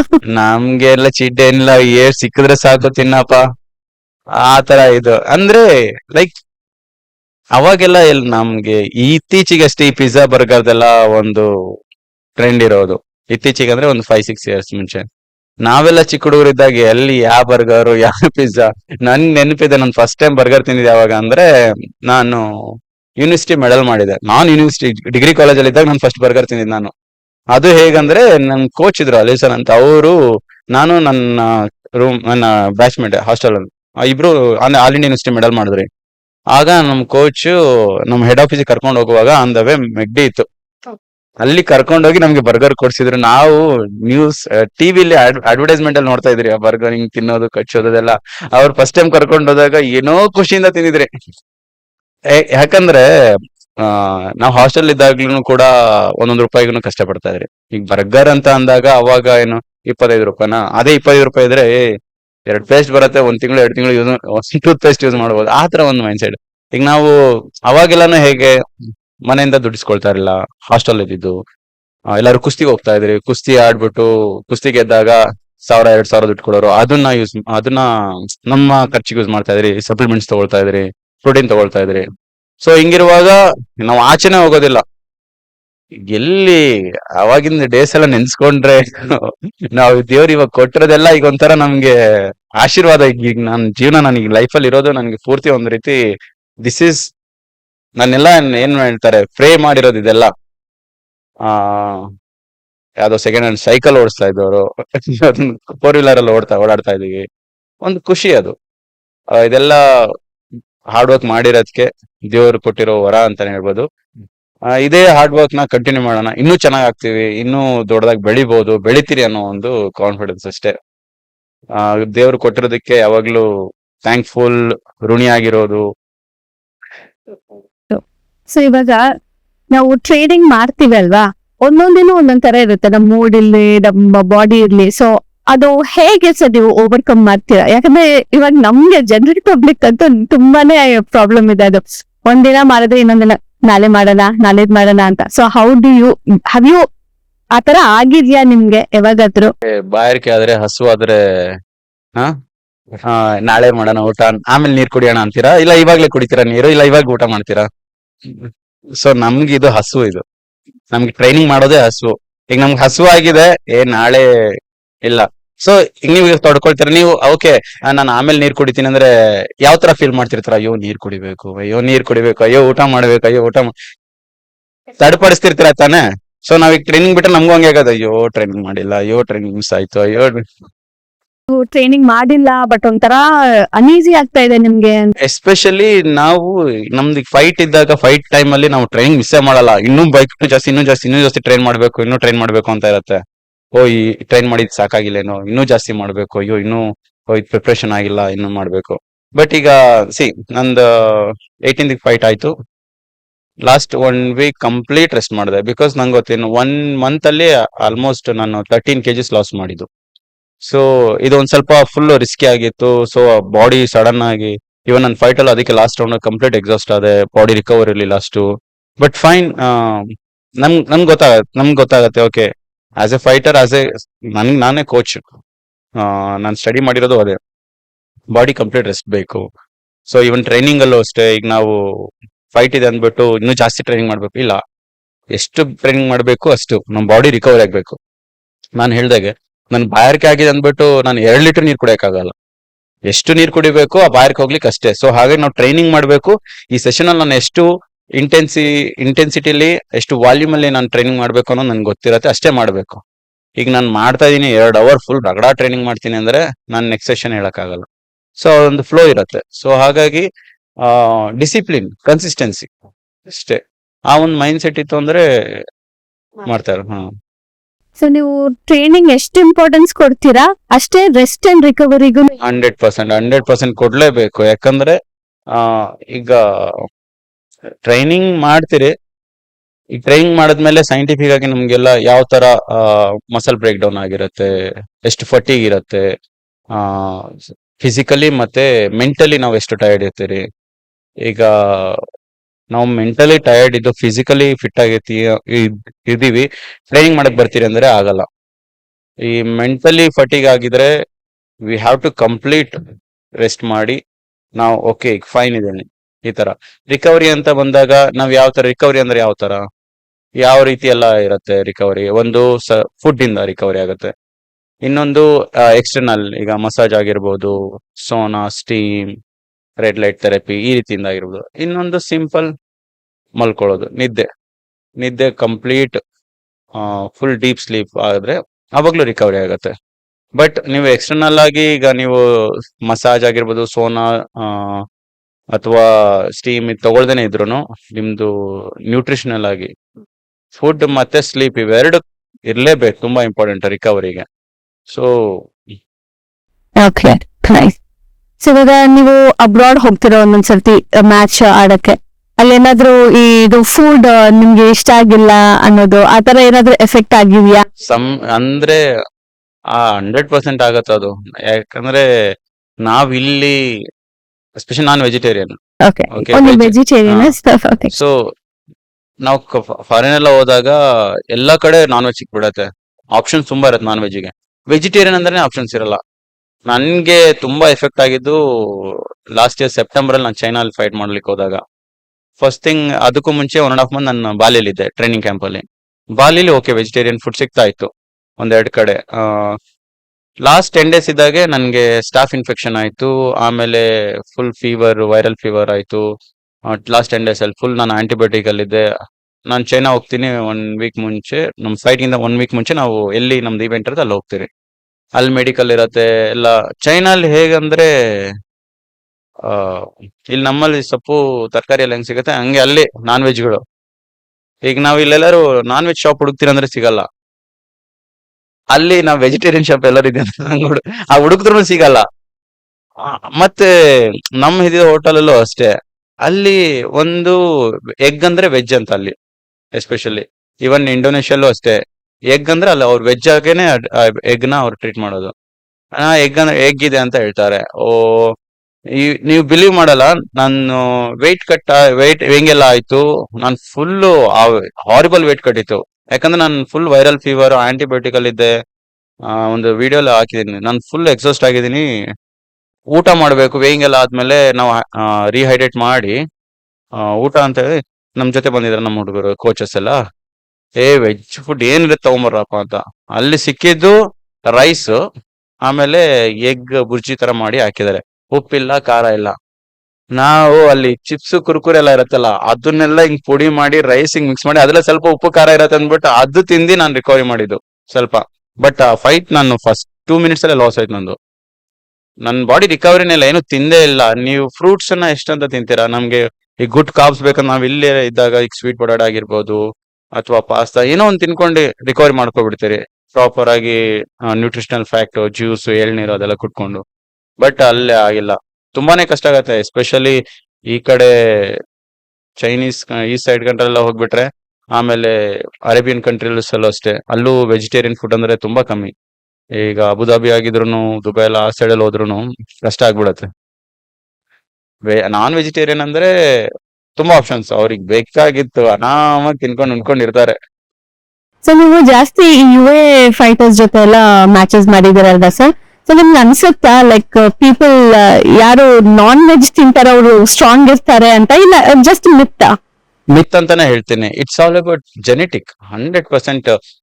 ಕೆಲವರು ಸೋಷಿಯಲ್ ಮೀಡಿಯಾದಲ್ಲಿ ಇನ್ಫ್ಲುಯೆನ್ಸರ್ಸ್ ಎಲ್ಲ ಹೇಳ್ತಾರೆ genetic is nothing, it's matter ಅಲ್ಲ ಅಂತ ಹೇಳ್ತಾರೆ. ನೀವು ಪ್ರಾಪರ್ ಡಯಟ್, ನೀವು ಪ್ರಾಪರ್ ಫುಡ್. ನಾನು ಅವರಿಗೆಲ್ಲ ಹೇಳೋದು ಏನು, ಓಕೆ, ಡಾಗ್ ಅನ್ನೋದು ಅದು ಒಂದು ಜಾತಿ. ಓಕೆ, ಡಾಬರ್ಮನ್ ಹೇಗೆ ಒಂದು ಡಿಫ್ರೆಂಟ್ ಬ್ರೀಡ್ ಇರತ್ತೆ. ಈಗ ಓಕೆ, ಒಂದು ಪೊಮೇರಿಯನ್ ಹೇಗೆ, ಪೊಮೇರಿಯನ್ ಡಾಗೆ. ಲ್ಯಾಬ್ರಾಡರ್ ಹೇಗೆ, ಇನ್ನೊಂದು ಅದೇ ಡಾಗ್ ಹೆಸರೇ ಜರ್ಮ ಇಲ್ಲ, ದೊಡ್ಡದು full German shepherd, rottweiler. Okay, ಒಂದು ಪೊಮೇರಿಯನ್ ರಾಟ್ ವೀಲರ್ ಹೇಗೆ, ಓಕೆನಾ?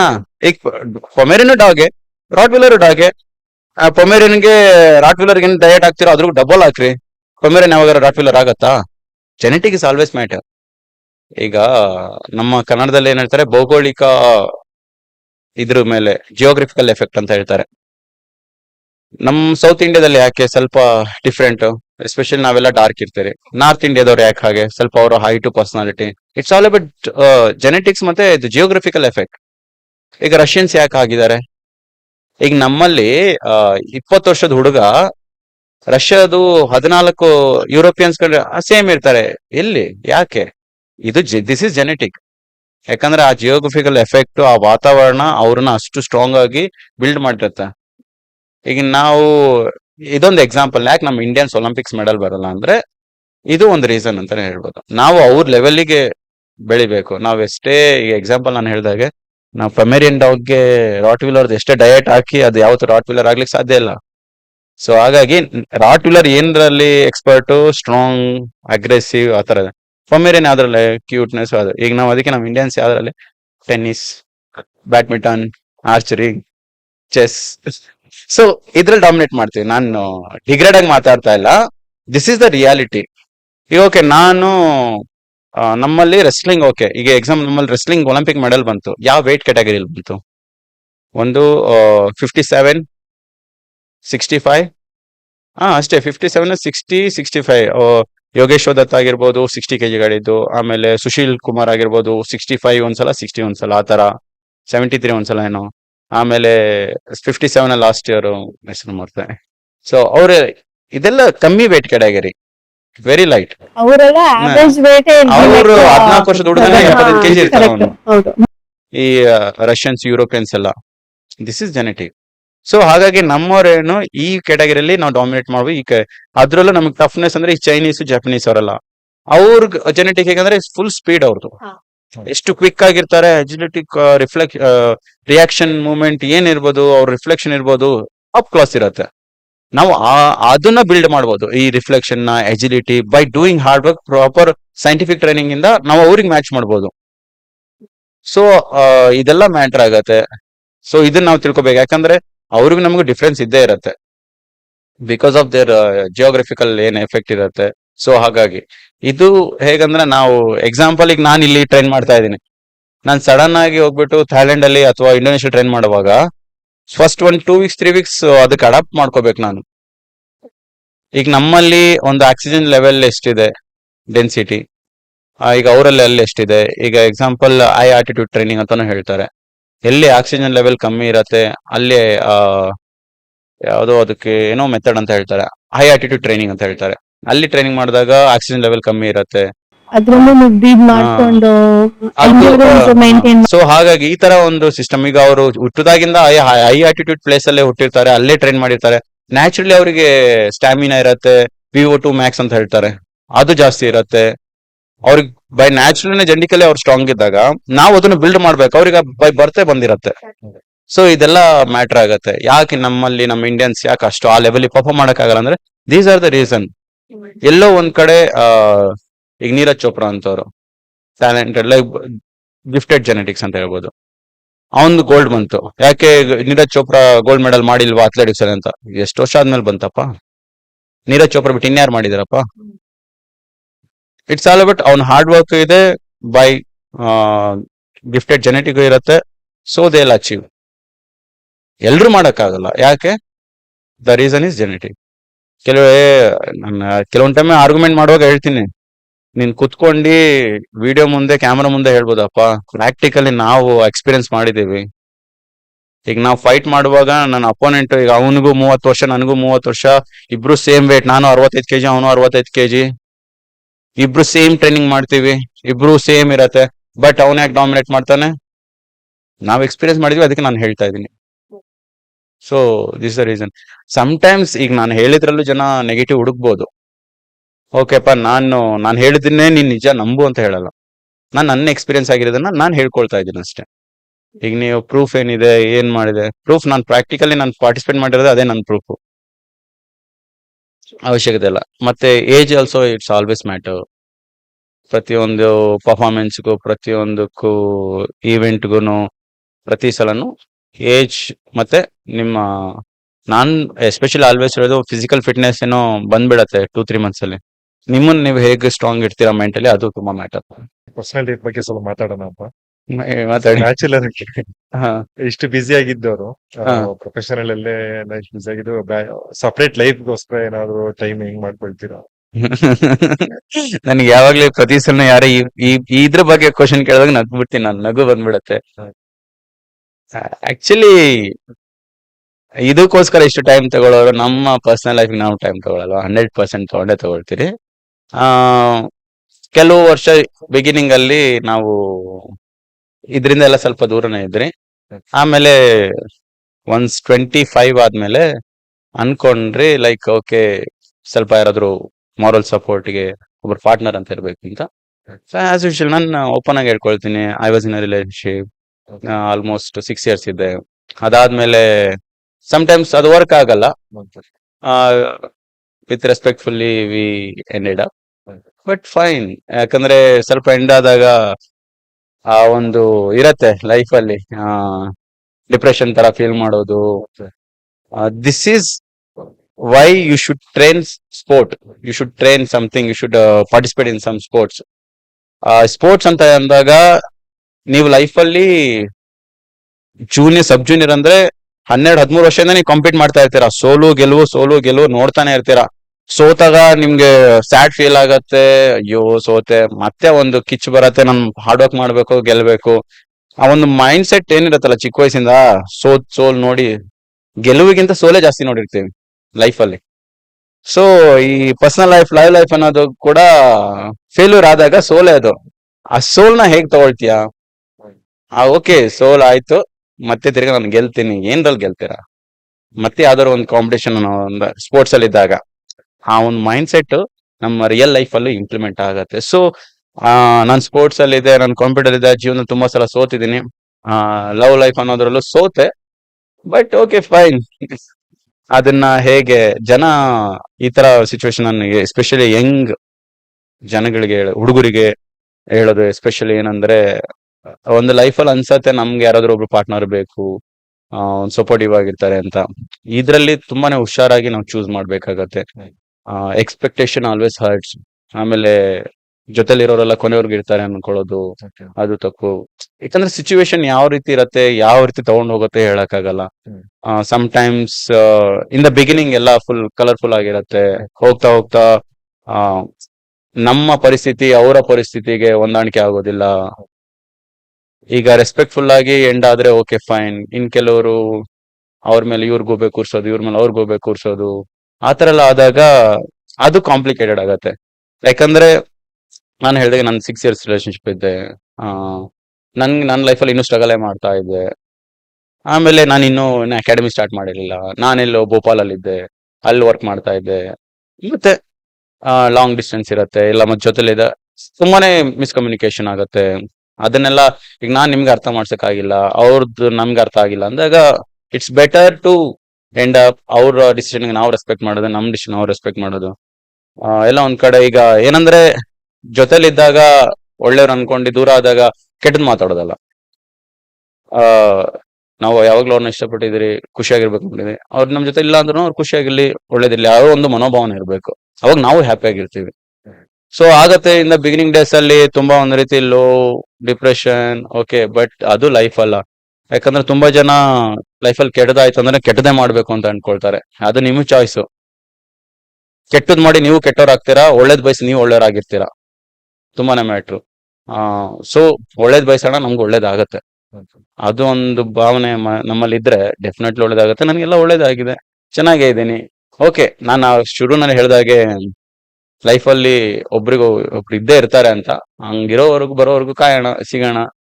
ನೀವ್ ಏನ್ ಕ್ವಾಲಿಟಿ, ಇಂತ ಕ್ವಾಲಿಟಿ ಇರಬೇಕು ನನಗೆ ಬರುವಂತ ಪಾರ್ಟ್ನರ್ ನನಗೆ ಈ ತರ ಸೂಟ್ ಆಗ್ಬೇಕು, ಕ್ವಾಲಿಟಿನ ನೀವು ಎಕ್ಸ್ಪೆಕ್ಟ್ ಮಾಡ್ತೀರಾ? ಕ್ವಾಲಿಟಿ ಇರ್ಬೇಕು ಅಂತ ನೀವು ಕ್ವಾಲಿಟಿ ಯಾರು ಪರ್ಫೆಕ್ಟ್ ಇರಲ್ಲ. ಈಗ ನಾನು ಅವ್ರಿಗೆ ಪರ್ಫೆಕ್ಟ್ ಆಗಿರ್ತೀನ ಇಲ್ವೋ, ಅವ್ರು ನನಗೆ ಪರ್ಫೆಕ್ಟ್ ಆಗಿರ್ತಾರೆ ಇಲ್ಲ. ಇಟ್ಸ್ ಆಲ್ವೇಸ್ ಕಾಂಪ್ರಮೈಸಿಂಗ್, ಹೊಂದಾಣಿಕೆ ಮಾಡ್ಕೊಳ್ಳೋದು ಅಷ್ಟೇ, ಅರ್ಥ ಮಾಡ್ಕೊಳ್ಳೋದು.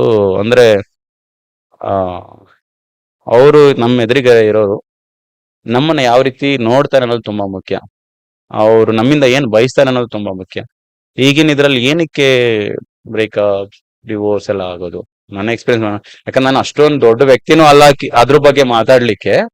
ಬಟ್ ನನ್ಗಾಗಿರೋ ಅನುಭವ ಪ್ರಕಾರ ಯಾವಾಗ ಅನ್ಕಂಡೀಷನಲ್ ಇರ್ಬೇಕು ಲವ್, ಯಾವಾಗ ಅನ್ಕಂಡೀಷನಲ್ ಆಗಿದ್ರೆ ಅದು ಕೊನೆವರೆಗೂ ಇರತ್ತೆ. ಈ ಕಂಡೀಷನ್ ಅಂತ ಬಂದಾಗ ನಿನ್ನ ಹತ್ರ ಏನಿದೆ, ನಿನ್ನಿಂದ ನನಗೆ ಏನ್ ಸಿಗತ್ತೆ ಫ್ಯೂಚರ್ ಅಲ್ಲಿ, ನನ್ ಸೆಕ್ಯೂರ್ ಇದ್ದೀನ, ನೀನ್ ಇಲ್ಲ ಅಂದ್ರೆ ನನ್ನ ಲೈಫ್ ಇರತ್ತಾ ಚೆನ್ನಾಗಿ, ಆ ತರ ಒಂದು ಭಾವನೆ ಯಾರಲ್ಲಾದ್ರೂ ಬಂತಂದ್ರೆ ಅದು ಜಾಸ್ತಿ ದಿನ ಉಳ್ಕೊಳಲ್ಲ ಅಂತ ಅಷ್ಟೇ. ಸೊ ಕ್ವಾಲಿಟಿ ಅಂತ ಬಂದಾಗ ಫಸ್ಟ್ ಥಿಂಗ್ ನಾನು ಎಕ್ಸ್ಪೆಕ್ಟ್ ಮಾಡೋದೇ ಡೌನ್ ಟು ಅರ್ತ್. ನಾವು ಈ ಭೂಮಿ ಮೇಲೆ ಇರೋದೇ ಆಸ್ ಎ ಗೆಸ್ಟ್ ಆಗಿ ಬಂದಿರೋರು, ನಾವೇನ್ ಪರ್ಮನೆಂಟ್ ಆಗಂತೂ ಇರಲ್ಲ. ಇಲ್ಲಿ ಇರೋಷ್ಟು ದಿನ ಖುಷಿಯಾಗಿ ನೆಮ್ಮದಿಯಾಗಿ ಇರೋದ್ರಲ್ಲೇ ತೃಪ್ತಿಯಾಗಿ ಬದುಕ್ಬೇಕು. ಈಗ ನನ್ಗೆ ಅದು ಬೇಕು, ಇದು ಬೇಕು, ಅದು ಬೇಕು, ಹಂಗ್ ಬದುಕ್ಬೇಕು, ಹಿಂಗ್ ಬದುಕ್ಬೇಕು, ನನ್ಗೆ ಕಾರ್ ಬೇಕು, ಈ ತರ ಮನೆ ಬೇಕು ಅಂತಾರ ಅಂದಾಗ ಅವಾಗ ನಮಗ್ ನಾವು ಡ್ರೈನ್ ಆಗ್ತೀರಿ. ಇರೋದ್ರಲ್ಲೇ ಖುಷಿಯಾಗಿ ತೃಪ್ತಿಯಾಗಿರೋಣ, ಸಂತೋಷದಿರೋಣ. ನನಗ್ ನೀನು, ನಿನಗ್ ನಾನು, ಕೊನೆವರೆಗೂ ಇರೋದು ನಾವೇ. ಫ್ರೆಂಡ್ಸ್, ಫ್ಯಾಮಿಲಿ, ಬ್ರದರ್, ಸಿಸ್ಟರ್ ಎಲ್ಲ ಇರ್ತಾರೆ, but end of the day ಪಾರ್ಟ್ನರೇ. ನನಗೆ ಹುಷಾರಿಲ್ಲ, ನನ್ಗೆ ಹೊಟ್ಟೆ ನೋವು, ತಲೆನೋವು, ನಾನು ಹಾಸ್ಪಿಟಲ್ ಹೋಗ್ಬೇಕು ಅಂದ್ರೆ ನನ್ನ ಪಾರ್ಟ್ನರೇ ನನ್ನ ಜೊತೆ ಇರ್ಬೇಕು. ಸೊ ಒಂದ್ ಮನೋಭಾವನೆ ಇರ್ಬೇಕು. ಈಗ ನೀನ್ ಜೊತೆಲಿ ಇದ್ಯಾ, ನಿನ್ ಫ್ರೆಂಡ್ ನೋಡು, ನಿನ್ ಸರ್ಕಲ್ ನೋಡು, ಅವ್ರು ನೋಡಿ ಹೇಗಿದ್ದಾರೆ, ಅವ್ನು ನೋಡಿ ಯಾಕೆ ಗಾಡಿ ತಗೊಂಡಿದ್ದಾನೆ, ಅವ್ನ ಮನೆ ನೋಡಿ ಹೇಗಿದೆ, ನನ್ಗೂ ಬೇಕು ಆ ತರ ಬಂತಂದ್ರೆ ಅಷ್ಟೇ ಅಲ್ಲಿಗೆ ಸ್ಟಾರ್ಟ್ ಆಯ್ತು ಮನುಷ್ಯನಿಗೆ ಟೆನ್ಷನ್. ಸೊ ಅದೇ ಕ್ವಾಲಿಟಿ ಅಂದ್ರೆ ಡೌನ್ ಟು ಅರ್ತ್ ಇರೋದ್ರಲ್ಲೇ ತೃಪ್ತಿಯಾಗಿ ಕಷ್ಟ ಪಡೋಣ, ಜೊತೆಗೆ ಬೆಳೆಯೋಣ, ಜೊತೆಗೆ ಅಚೀವ್ ಮಾಡೋಣ, ಎಲ್ಲ ಒಟ್ಟಿಗೆ ಮಾಡೋಣ ಅಂತ ಆತ ಒಂದು ಮೈಂಡ್ ಸೆಟ್ ಇರ್ಬೇಕು. ಇರೋರು ಬಂದ್ರೆ ಹಾ accept ಸೊ ಮಾಡ್ತೀರಾ? ಇಲ್ಲ ಅಂದ್ರೆ ಬೇಡ, ನಾನು ಎಕ್ಸ್ಪೆಕ್ಟ್ ಮಾಡಲ್ಲ ಇವಾಗ. ಖುಷಿಯಾಗಿ ಸೂಪರ್ ಆಸಮ್ ಆಗಿದ್ದೀನಿ ನಾನು. ಸೊ ನೋಡಿ, ಒಮ್ಮೆ ಆ ನಮ್ಮನ್ನ ನಾವು ಪ್ರೀತಿಸಕ್ ಶುರು ಮಾಡಿದ್ರೆ you will be happiest person. ನಾನಂತೂ ಹ್ಯಾಪಿಯೆಸ್ಟ್, ಕೂಲ್ ಕಾಮ್ ಆಗಿರ್ತೀನಿ ಯಾವಾಗ್ಲೂ. ಇಷ್ಟ ಬಂದ ಕಡೆ ಹೋಗ್ತೀನಿ, ಇಷ್ಟ ಬಂದ ಒಂದು ಕಡೆ ಮೈಂಡ್ ಸೆಟ್ ಏನಾದ್ರು ಹೆಂಗಲ್ಲಿ ವರ್ಕ್ ಆಗುತ್ತೋ, ಐ ಮೀನ್ ನಿಮ್ಗೆ ಅದು ಹೆಲ್ಪ್ ಮಾಡುತ್ತಾ, ಬೂಸ್ಟ್ ಮಾಡುತ್ತಾ? ಬೂಸ್ಟ್ ಅಂತ ಅಂದ್ರೆ ಅದು ಪಾರ್ಟ್ ಆಫ್ ಲೈಫ್ ಆಗ್ಬಿಟ್ಟಿರತ್ತೆ. ನಮ್ಗೆ ಏನಂದ್ರೆ ನಮ್ಗೆ ಲೈಫಲ್ಲಿ ಏನ್ ಬೇಕು, ಇದು ಹಾರ್ಡ್ ವರ್ಕ್. ನಾನು ಆನೆಸ್ಟ್ ಆಗಿ ಹೇಳ್ತೀನಲ್ಲ, ಲೈಕ್ ನಾನು ಬಿಫೋರ್ ಲಾಸ್ಟ್ 2 ಫೈಟ್ಸ್ ಸೋತೆ. ಯಾಕಂದ್ರೆ I was mentally very low. ಹೇಗಾಗ್ಬಿಡ್ತು ಅಂದ್ರೆ ನಾನು ಹೇಳ್ದಾಗೆ ಯಾಕಾಗ್ ಮಾಡ್ಬೇಕು, ಯಾರಿಗಾಗಿ ಮಾಡ್ಬೇಕು, ಓಕೆ ಇಷ್ಟು ವರ್ಷ ಮಾಡಿದೀನಿ, ಆ ಸಾಕು, ಇನ್ಯಾರಿಗಾಕ್ ಮಾಡ್ಬೇಕು, ಈಗೇನು ಇರೋದಕ್ಕೆ ದುಡ್ಡು ಇರ್ಬೇಕು, ತಿನ್ನೋದಕ್ಕೆ ಮಾಡ್ಬೇಕು, ಇದೆ ಸಾಕು, ನನ್ ಕೆಲ್ಸ ಇದೆ, ಸಂಬಳ ಬರತ್ತೆ, ಸ್ವಲ್ಪ ಬ್ಯಾಂಕ್ ಬ್ಯಾಲೆನ್ಸ್ ಇರುತ್ತೆ, ಓಕೆ ಫೈನ್, ಇನ್ನು ಎಷ್ಟು ಬೇಕು ಅನ್ನೋ ಒಂದು ಮೈಂಡ್ ಸೆಟ್ ಬಂದ್ಬಿಡ್ತು. ನಾನು ಹೇಳ್ತಾ ಇರೋದು ಯಾವಾಗ, ಲೈಕ್ 2023 ಅಲ್ಲಿ ನನ್ಗೆ ಆಗಿದ್ದು. ಸೊ ಅದಾದ ನಂತರ ಟೈಮ್ ತಗೊಳತ್ತೆ ಎಲ್ಲದಕ್ಕೂ, ಪ್ರತಿಯೊಂದಕ್ಕೂ ಟೈಮ್ ಚೇಂಜಸ್ ಎವ್ರಿಥಿಂಗ್. ಹೀಲ್ ಆಗ್ತೀರಿ, ಮತ್ತೆ ನಾರ್ಮಲ್ ಆಗಿ back to old mindset ಬರುತ್ತೆ. ಫಿಸಿಕಲಿ ಸ್ವಲ್ಪ ಬೈ ಏಜ್ ನಾವು ವೀಕ್ ಫೀಲ್ ಮಾಡ್ಬೋದು. 25 ವರ್ಷದಲ್ಲಿ ಇದ್ದಿದ್ದು ಸ್ಪೀಡ್, ಎಕ್ಸ್ಪ್ಲೋಸಿವ್ನೆಸ್, ಎನರ್ಜಿ 35 ಇಲ್ಲದೆ ಇರ್ಬೋದು, ಬಟ್ ಆ ಮೈಂಡ್ ಸೆಟ್ ಇರುತ್ತೆ, ಎಕ್ಸ್ಪೀರಿಯನ್ಸ್ ಇರುತ್ತೆ, ಫಿಸಿಕಲಿ ಹಾ. Mentally strong. ಮೆಂಟಲ್ ಸ್ಟ್ರಾಂಗ್ ಇರುತ್ತೆ. ಸೊ ಆತರ ಒಂದು ಬಂತು, ಲೈಕ್ ಪರ್ಫಾರ್ಮೆನ್ಸ್ ಅಲ್ಲಿ ಆಗಿರ್ಬೋದು, ಒಂದು ಅಗ್ರೆಷನ್ ಲೆವೆಲ್ ಅಲ್ಲಿ ಆಗಿರ್ಬೋದು, ಯಾರಿಗಾಗಿ ಯಾಕೆ. ಆಮೇಲೆ ಆ ಟೈಮಲ್ಲೂ ಕೂಡ ತುಂಬಾನೇ ಸ್ಪಿರಿಚುಲಿ ಕನೆಕ್ಟ್ ಆಗ್ಬಿಡೆ ನಾನು. ಹ್ಮ್. ಒಂದ್ಸಲ ಹೀಗೆ ನಾನು ಇವರು ಗುರೂಜಿ ಅವರಿದ್ದಾರೆ, ರವಿಶಂಕರ್ ಗುರೂಜಿ ಅವರ ಆಶ್ರಮಕ್ಕೆ ಹೋದಾಗ ಕೂಡ ಒಂದು ಇವೆಂಟ್ ಅಲ್ಲಿ ಕೇಳಿದೆ, ನಾನು ತುಂಬಾನೇ ಈ ತರ ಹಿಂಗ್ ಆಗ್ಬಿಟ್ಟಿದೀನಿ. ಮೊದ್ಲೆಲ್ಲ ಫೈಟ್ ಅಲ್ಲಿ ಒಡ್ಡಿ ಹಾಕು ಮಾಡು, ಆತರ ಒಂದು ಮೈಂಡ್ ಸೆಟ್ ಇತ್ತು.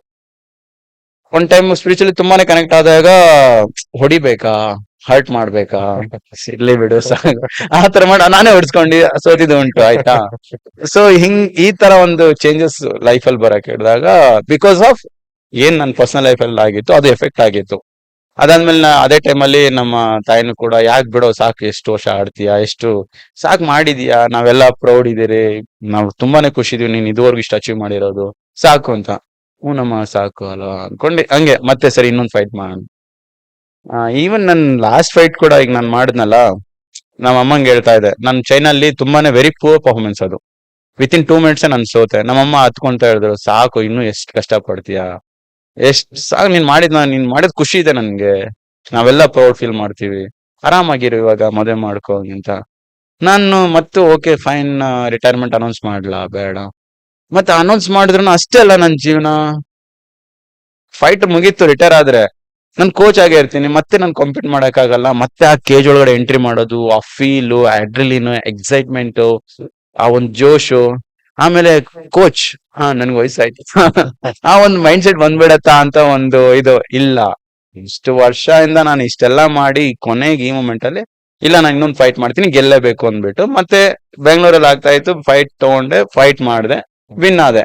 ಆಮೇಲೆ ಅಮ್ಮಂಗ್ ಕಾಲ್ ಮಾಡಿದೆ, ಅಮ್ಮ ಎಲ್ರು ಫುಲ್ ಖುಷಿ, ಓ ಗೆದ್ದಲ್ಲ ಅಮ್ಮ, ನೀನ್ ಹೇಳ್ದಂಗೆ ನಾನು ರಿಟೈರ್ಮೆಂಟ್ ಅನ್ನೋದು ಇವತ್ತು ಗೆಲ್ತಾ ಇದ್ನ, ಇವತ್ತು ಮ್ಯಾಚ್ ಆಡ್ನಲ್ಲಮ್ಮ ಅಂತ. ಬಿಡಪ್ಪ ಆಯ್ತು ಖುಷಿ. ಅಲ್ಲೂ ಕೇಳ್ತಾರೆ, ಇದು ಲಾಸ್ಟ್ ಫೈಟಾ, ಇಲ್ಲಮ್ಮ ಇನ್ನು ಮಾಡ್ತೀನಿ ಸಾಕ್ ಬಿಡು ಅಂತಾರೆ. ಮಾಡ್ತೀನಿ ಸುಮ್ನಿರಮ್ಮ, ಇನ್ನು ನಿನ್ ಮಗ ಗಟ್ಟಿಯಾಗಿದ್ದಾನೆ, ಗಟ್ಟಿಮುಟ್ಟಾಗಿದ್ದಾನೆ. ಅಂದ್ರೆ ನಾನು ಅಮ್ಮ ತುಂಬಾ ಕ್ಲೋಸ್. ನಮ್ಮ ಈಗ ಅರೌಂಡ್ 68 ಇಯರ್ಸ್, ಬಟ್ ನಾವು ಮಾತಾಡೋದು ಮಾತ್ರ ನಾನು ಇನ್ನೂ 10 ವರ್ಷದ ಹುಡುಗ, ನಮ್ಮಮ್ಮ ಇನ್ನೂ ಹುಡುಗಿ ತರಾನೇ ನಾವು ಮಾತಾಡೋದು. ಅಷ್ಟು ಒಂದು ಬಾಂಡ್ ಇದೆ ನಾನು ನಮ್ಮ ಅಮ್ಮಂಗೆ.